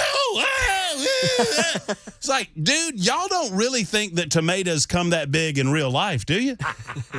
If y'all don't think that every food product that you see in the grocery store in the produce section has been genetically or in some fashion altered by man in order to better produce the product, then you're kind of fooling yourself a little bit. But I would give it a go. I don't know. A lot of those same people are in the McDonald's drive-thru right now, so and it's like, well, what's that? And I've not eaten, and this wasn't the reason. I just tried to stay away from it, and I was never big of a fan. But I've not eaten McDonald's in a long time, and I don't think I've eaten McDonald's since the YouTube video came out with the guy that put. Oh, yeah, what was that called? There was more. There was Super Size Me. Super Size which was Me. a documentary where the guy ate McDonald's every day for 30 days. Of every meal. And had to stop. I think I'm right that, like, the doctor told him 20 days in, dude, you are killing yourself. And the rule was, this was around the time they had the Super Size at McDonald's, and it was, what was his name? Morgan something or another? Morgan Shepherd? Morgan Spurlock. Morgan Spurlock. The rule was, he set the rules. He said, I'm going to eat breakfast, lunch, and dinner at McDonald's, and I can order whatever I want, but the only rule is if they ask me if I want to supersize it, I have to say yes. And so he did, and like 20 days in, he went to the doctor, and the doctor says, you need to stop this, or you're going to kill yourself. Wow. Based on his blood pressure? It was like cholesterol, blood pressure, just everything was going so squirrely on him. It was awesome. But yes, that's a great documentary. The one I'm thinking of, a guy did an experiment years ago, and there's been a number of these online, where he took like a McDonald's cheeseburger, McDonald's fries, and I think some chicken nuggets, and he put them in a glass jar and just left them there. And then he put a normal hamburger that he made and like some normal fries that he made at home. Yeah. Well, 2 weeks, 3 weeks in, the normal hamburger and the normal fries, they've grown a little mold. They look a little nasty. You're not going to eat them. The other stuff looks fine. It looks exactly like it looked. The same. For a year. After a year, the homemade hamburger is nothing, right? I mean, bacteria is eating it to not. I mean, it is gone. It is molded. It is over. The cheeseburger, he took it out. It looks exactly the same, but it's just as hard as a rock. Doom, doom, doom. Oh. Well, just dip it in some ketchup. They got good barbecue sauce. You got any honey mustard? Put them nuggets in that honey mustard, see what happens. Also, when chicken nuggets start, they're pink goo. Anyway, so point being, and I guess we can ask it in the form of a question, if we're not going to talk about the transgender issue, which here's the deal, and I respect the conversation, and I respected so much having Riley Gaines on the show, and I respect what she's doing. I respect tennis legend Martina Navratilova, who is she's a game changer from the tennis court and a game changer in life. One of the first professional athletes to come out as gay at a time when that was dangerous to do.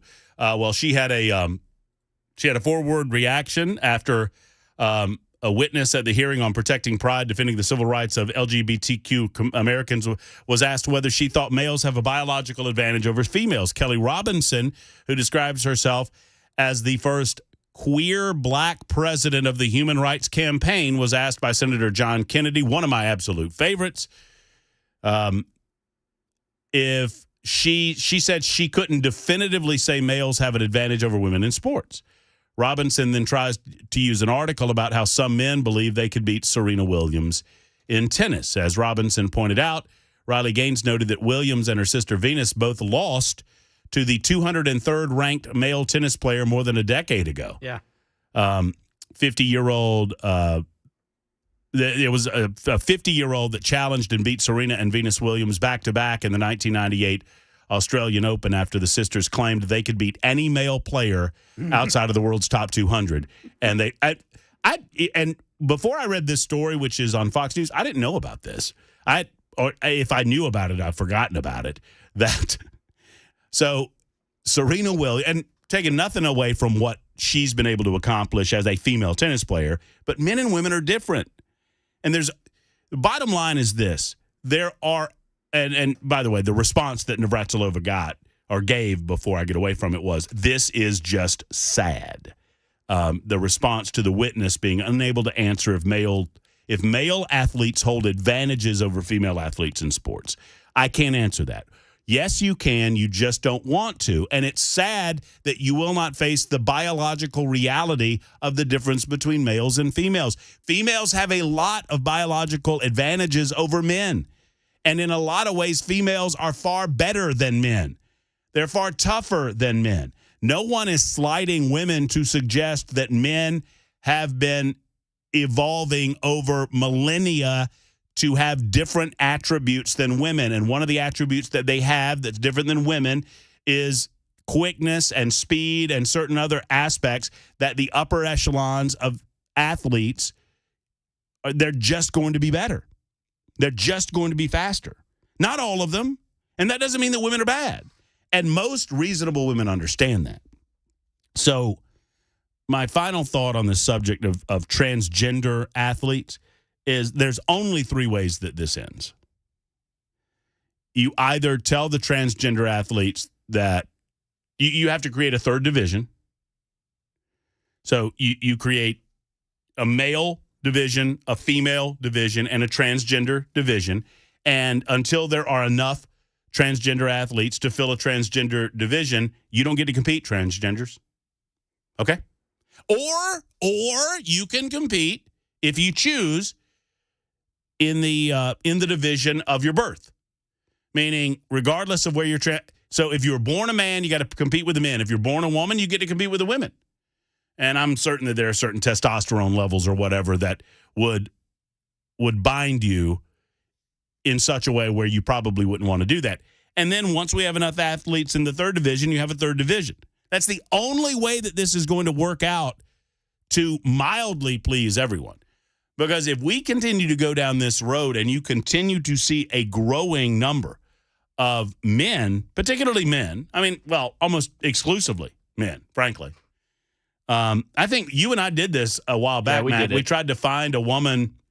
There's a couple instances. But they're just rare. And, it's rare. Well, it rarely will you find a woman who transitions to a man being able to compete in the men's divisions of anything. Yes. Right.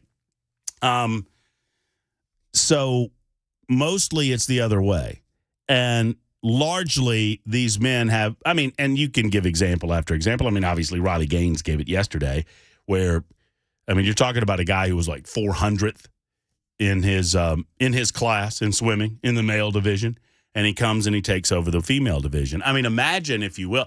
I take nothing away from some of the great female golfers.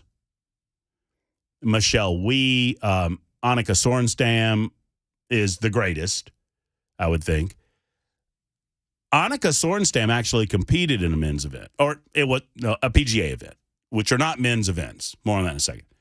And she's the greatest female golfer of all time, in my opinion. And she couldn't keep up. I think she missed the cut. Now, that's not to say that she would miss the cut every time, but she specifically competed in an event on one of the shortest tracks that the PGA plays on, the Colonial. Because she gets it. She understands. She hits the ball 50 yards further than I do, if not more. She hits the ball 280, 285 yards. But in the modern era, I mean, when she gets after it, in the modern era, that's not enough to compete up against. Women do not have the physical strength to keep up with the men, the upper echelon athletes, which is why, and I've pointed this out a number of times, in the PGA, there is nothing in the bylaws of the PGA to prevent women from competing in the PGA. Nothing. Because they don't need it. Same thing with the NBA, NFL, NHL. Well, it's a great point, Mac. I never thought of it that way, but you're right. There's nothing. There's nothing that says a woman can't compete in the NFL. It's not the MNFL or the MNBA. It's not. And there's a reason, because we believe in equality and we believe in the concept of women's sports. There's a reason that we created these other sports. The LPGA exists because we want women to have robust competition before them. The WNBA exists for that reason. And to suggest that you will not see more individuals moving over to those female divisions in an effort to take a competitive advantage, and they may be sincere in their transgenderism and they may not be. I don't know. I don't know what's in their heart. I know that they'll be on the top of the podium by and large because of the natural biological advantage that men have in these types of things than women. That's my take on that. You can call in on it. I have another take on lab meat. That's coming up in a moment. I feel like we're a half a step away from zombie chickens. Right? So as soon as this AI figures out how to take over the lab meat, you got zombie chickens, and then we're done. We're toast, baby. It's 11:22 on Super Talk.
Still got that crash south of Nashville, 40 eastbound, right there at the Williamson-Cheatham County line. Stop and go traffic from the Fairview-Dixon Highway 96, exit 182.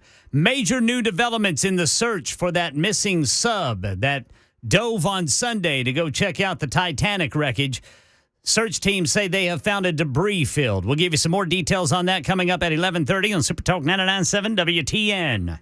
Thank you much, Ken Weaver. 1125 Debris Field. I don't know. That makes me feel a lot of things. Mm-hmm. It almost makes me, if this was going to be the outcome, I don't know. There's a lot to be said about that. We'll do that right after the 11:30 news with Ken Weaver, because Debris Field indicates to me that it was an instantaneous situation.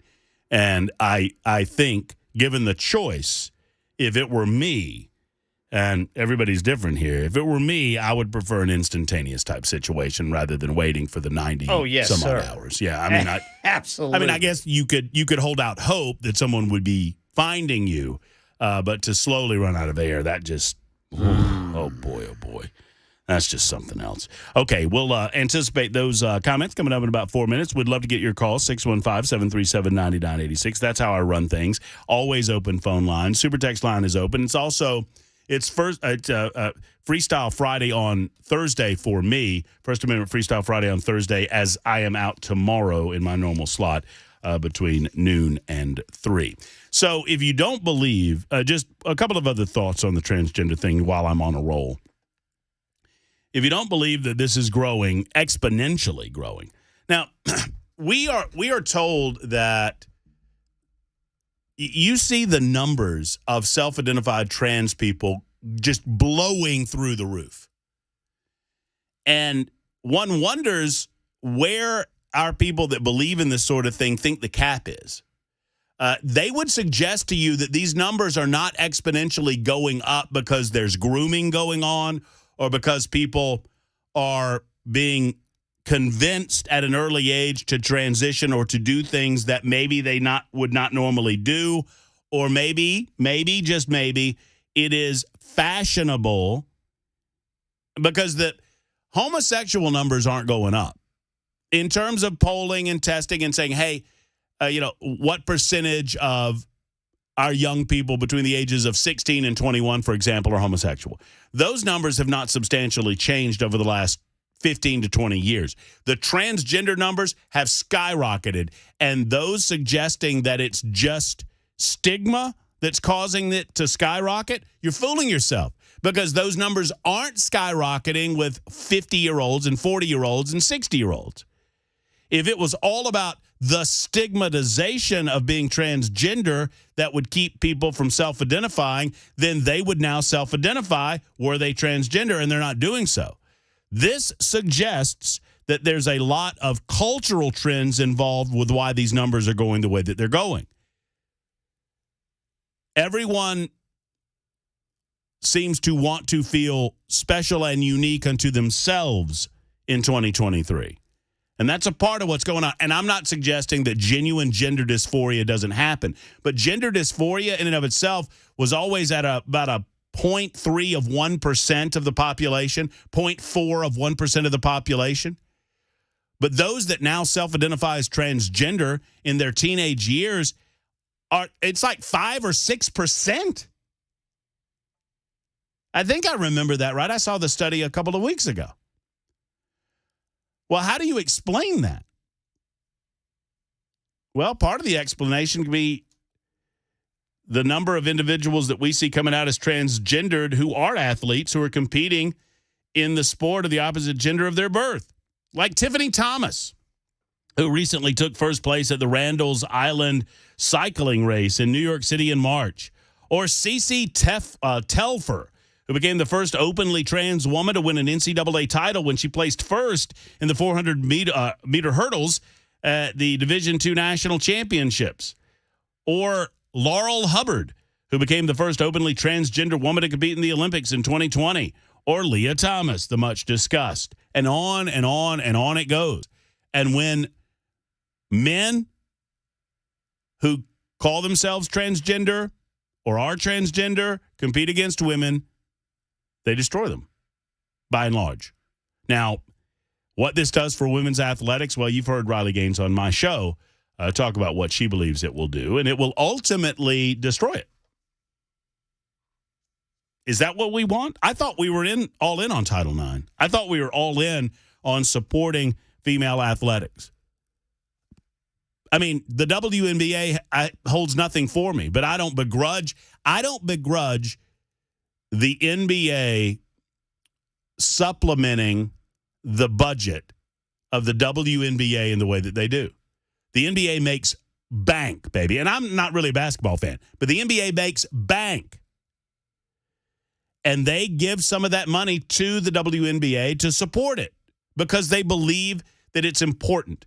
Not necessarily for the women that become relatively well off as a result that play the sport, but to encourage young women because we understand that at its best, athletics, sports in and of itself, it creates good habits. It creates good people. And it gives certain attributes that other forms of entertainment or it creates self-confidence. I mean, you guys know the drill. All right, it's 11:31. We're going to learn some news right now with Ken Weaver and Super Talk 99.7 WTN. Come back with your calls right after this. It's Matt Murphy in for Dan Mandis. Dan Mandis in for Pamela Furr on Super Talk.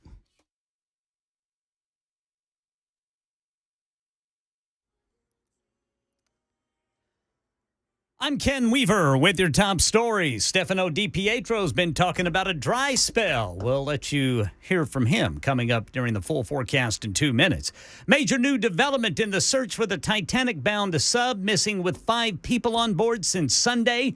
The U.S. Coast Guard says teams have discovered a debris field with the use of a remotely operated vehicle near the Titanic wreckage. Experts within the Unified Command, according to the Coast Guard, are now evaluating this information.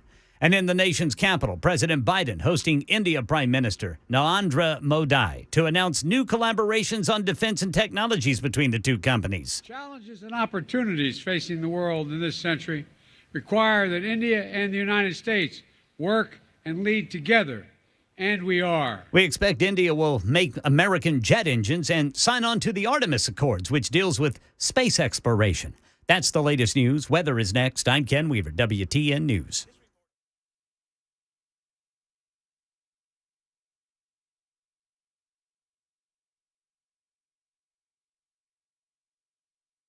Hey folks, Paul Winkler here. When we get to retirement, what do we want to do? We want to go and kick back, right? But we also want to take an income from our investment portfolios. And there are a lot of common myths that I hear about how do you take an income from an investment portfolio.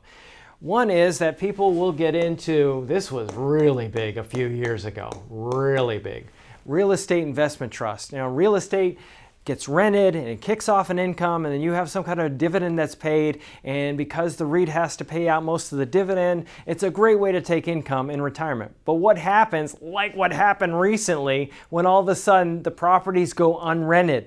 What happens to your income? Bye-bye, it's gone. Another thing that I see is this: people buy stocks or stock mutual funds that are dividend paying, and what we'll do is we'll live off the dividends.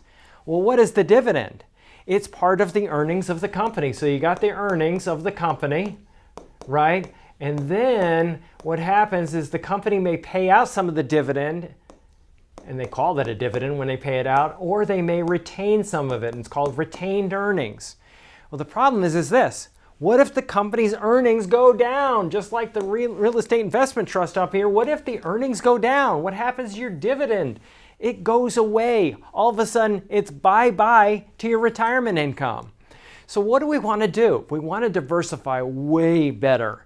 If you look at the academic research on investing and how to take income from a portfolio, quite often what it is saying, okay, I'm going to have some money in various asset classes. Large companies, small companies, value companies, growth companies, international companies, short-term bonds and intermediate bonds, and so on and so forth. And what I do is I look at these different areas of the market, and they have a historic return. And what happens if the portfolio does this area of the market does better than this one? Well, in that particular year, I'm going to take income from this part of the portfolio. Then the next year, maybe this area does better than everything else. I'll take income from there. So what I'm doing is diversifying, which is an age-old concept. I mean, good grief, Nobel Prize winning concept of investing. And I actually apply it to taking income from a portfolio. So why is it that we often see this kind of stuff? It's because of the fees and the commissions and all of the incentives to sell you things that maybe aren't in your best interest. And a lot of advisors, you look at it, they aren't held to a fiduciary standard. In other words, they don't have to keep your best interest first. Paul Winkler, Inc., we hold ourselves voluntarily to that standard, and we actually disclose it in our disclosure brochures. So if you want to know more about what we do and learn more and educate along the way, go to paulwinkler.com. Set up a free 15-minute phone call so that you can learn more, become an educated investor. First step is easy. paulwinkler.com, free 15-minute phone call, and get started ASAP, because you can't afford to wait. You've got to make sure you get this right. You don't get a second shot.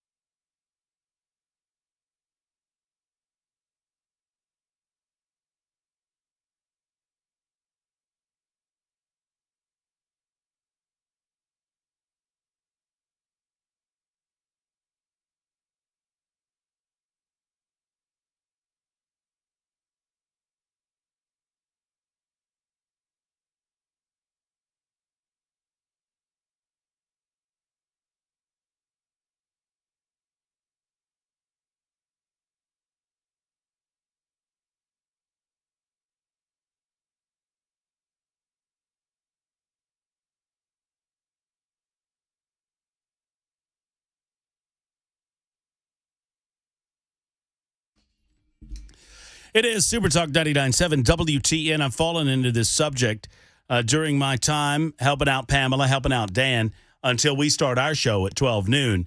I've fallen into this subject. I mean, it really started with, and I guess I should back up and start at the beginning, where Democrats in Washington, D.C. have now reasserted the, what is it called, the Equity Act or whatnot. It is designed to repair what they say is a failure of the Civil Rights Act in order to ensure the rights of transgender Americans to compete in a sport of their choosing, regardless of the gender boundaries of said sport. The Equality Act would have been the Civil Rights Act of 1964, which outlaws discrimination based on race, color, religion, economic status, sex, and national origin, to further prohibit discrimination on the basis of gender identity or sexual orientation. Now, I believe I'm right in this, that the courts have now ruled that because sex is included in the original Civil Rights Act, that they broadened that to include sexual orientation. So that is now a protected class of identity individuals. But it does not include on the basis of gender identity, which can be exploited any number of ways. Talking about that, 615-737-9986. Riley Gaines testified in this regard. We mentioned that. I'll give you some more of her testimony. Good friend of the show, Riley. And Matt is, and I've got a story for you, McMorey, about disc golf. You're a disc golfer, are you not? Big disc golfer, yes. I'm pretty sure that I could go out and with a couple of warm-up games, whoop you. Yeah, for sure. For sure. I'll tell you what, do you golf, regular golf? No, you destroy me. So let's go out and play. Really bad. Do you have clubs? I don't. Okay, go answer that phone. I'm going to talk to you in a minute about it because I think we could have a nice little spirited competition here. Matt is first up this hour. Hey, Matt, how are you? Hey, how you doing, Matt? I'm doing great, Matt. What's on your mind? Thanks for taking my call. You guys are awesome. The whole transgender athlete thing, my belief is these guys are saying they're women just so they can compete and win. Well, I don't see, and here's my take on that, and I understand where you're coming from, and I think I'm pretty much right there with you. Now, I'm not going to paint with such a broad brush. Thank you, Matt. Your phone is just awful. I love you. You're a great guy, but it was a garbage connection. So Matt's point was, for those who missed it, that these folks are competing as women just so they can win. I don't believe that's all of them. I think that some fall in a genuinely gender dysphoric category. But what I would say to those people is that sucks.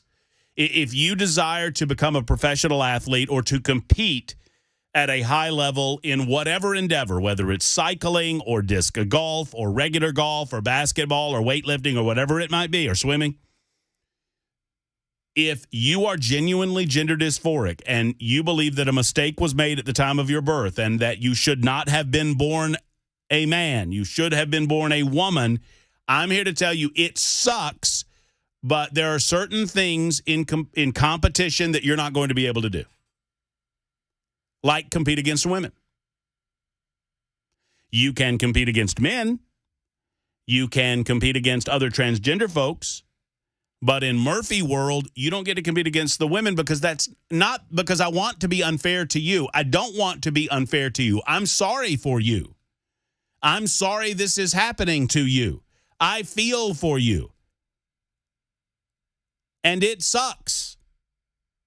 But based on the mistake that you're telling me was made, I'm not telling you a mistake was made. You're telling me a mistake was made. And based on that mistake, you have to accept that your life is going to be a little different than others. You have to accept that. You have to carry that. Life sucks sometimes. Everyone has to carry a different type of burden at one time or another. And so you're bringing this to me. Let's back up for a minute and understand what's going on. You're bringing this to me. You're coming to me and saying, yo, Murphy, I was born a male, but a mistake happened. I should not have been born a male. I should have been born a female. I'm willing to accept that that's where you are mentally.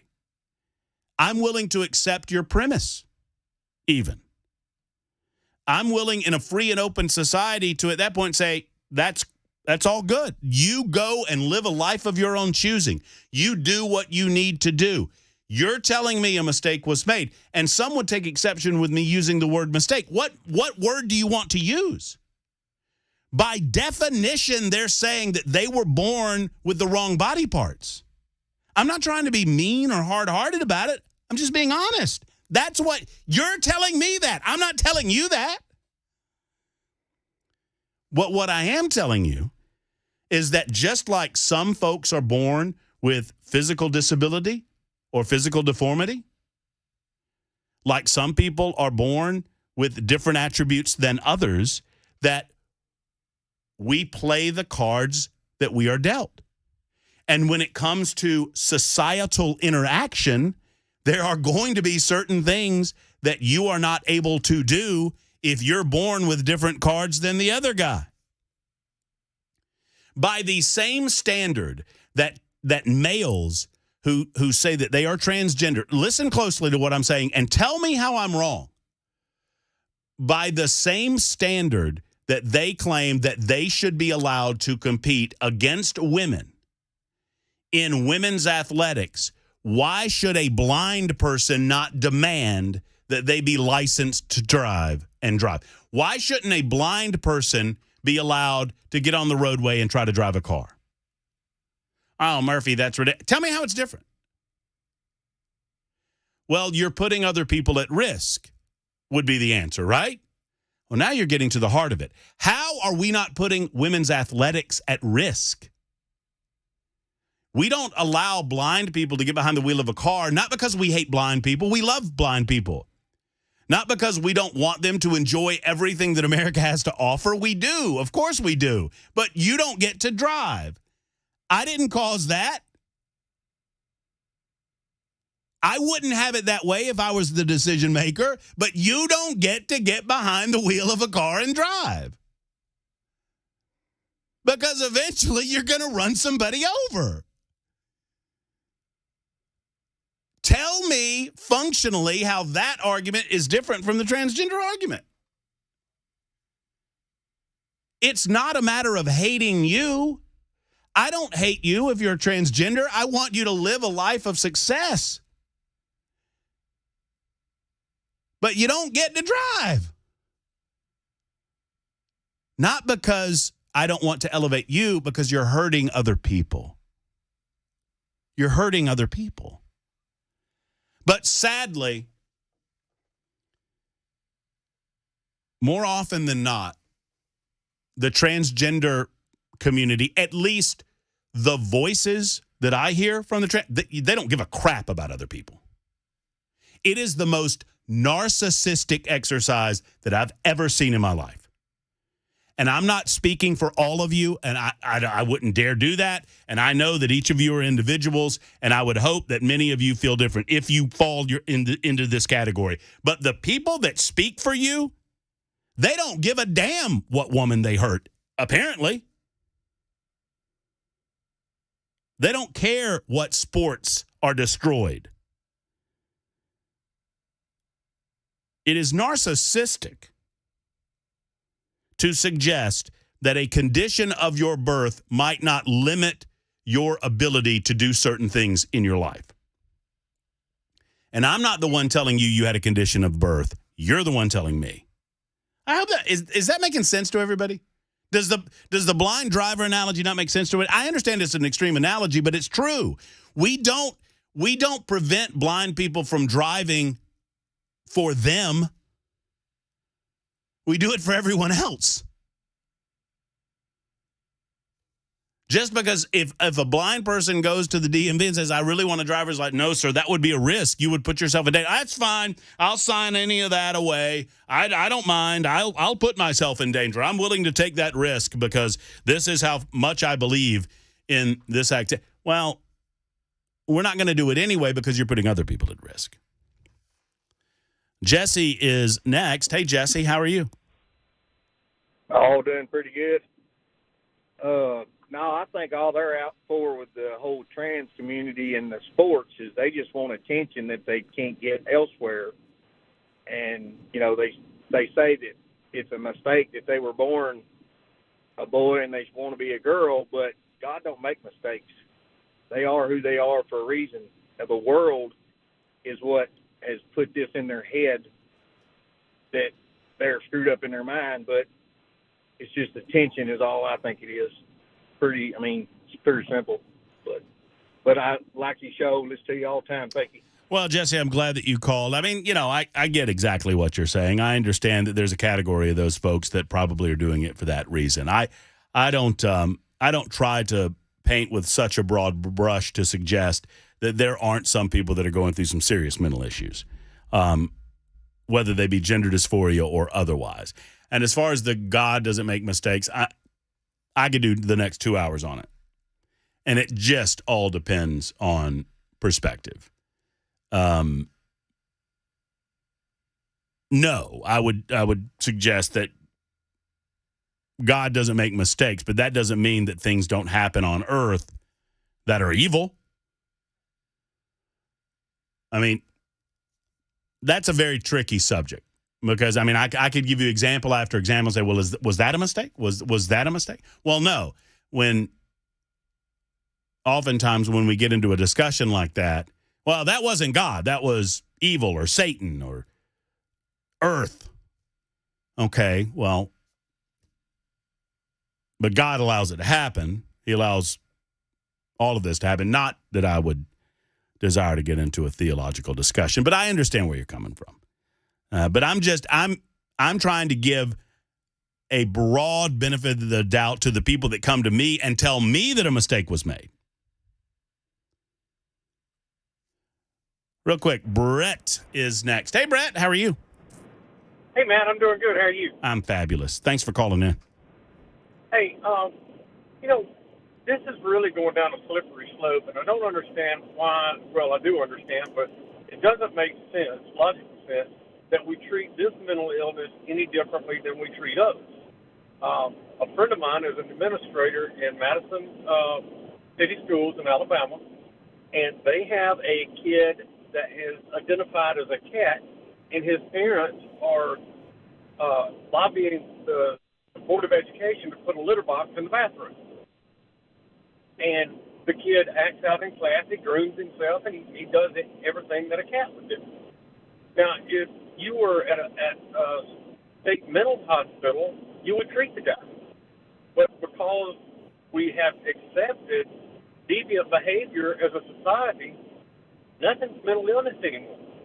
It's an ism. Yeah, we have far too many state mental hospitals, first and foremost. They are few and far between, and only oftentimes you only find the most violent of offenders with mental impairment in those hospitals, as opposed to people like you're talking about. I'm not Brett. I would love. Where did you say this story was of the cat kid? It's in Madison City, Alabama, in one of the Madison City elementary schools. And so the parents are lobbying to get a litter box? Yes. Okay. The parents are lobbying to get a litter box. I want to do some research because I want to find out more about this story, because that's incredible. But here's what I would say about that. Those parents need to have their child taken away from them. Oh, absolutely. And I know that it's true because it's a friend of mine is a principal at the school, and we were together this weekend and talking about this, and that was what they said that was happening there. Incredible. And I mean, it's like I don't doubt it. I don't doubt any of that. Brett, I got to go. I don't doubt any of this anymore. I mean, there was a time where I would have told Brett, you're lying. The truth ain't in you. You're ridiculous. That's crazy. I don't doubt any of this stuff anymore. I don't take any of that for granted. Brett, thank you for the call. I'll try to follow up on that. It's 11:51, Super Talk 99.7, WTN, Matt in for Dan in for Pamela. The Matt Murphy Show with Murphy coming up soon from noon until 3 on Super Talk 99.7, WTN.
A minute or two left in the 9 to noon time slot, and I'm here for another 3 hours. Woohoo! Whippity-doo!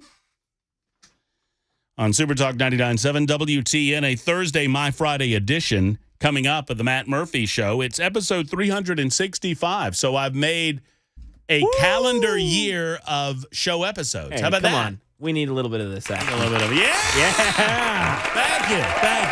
Thank you. I'll be here all the week. Thank you. Well, actually, I won't. I won't be here tomorrow. Oh, yeah, you won't. Now that I think about it. So it's a upcoming First Amendment Freestyle Friday on Thursday on the Matt Murphy Show. Scott Sapicki at 1 o'clock, Jay St. Clair at 2 o'clock, and Mac Attack at 2:30. Be on the lookout for all of those things as we continue on the one and only Super Talk 99.7 WTN.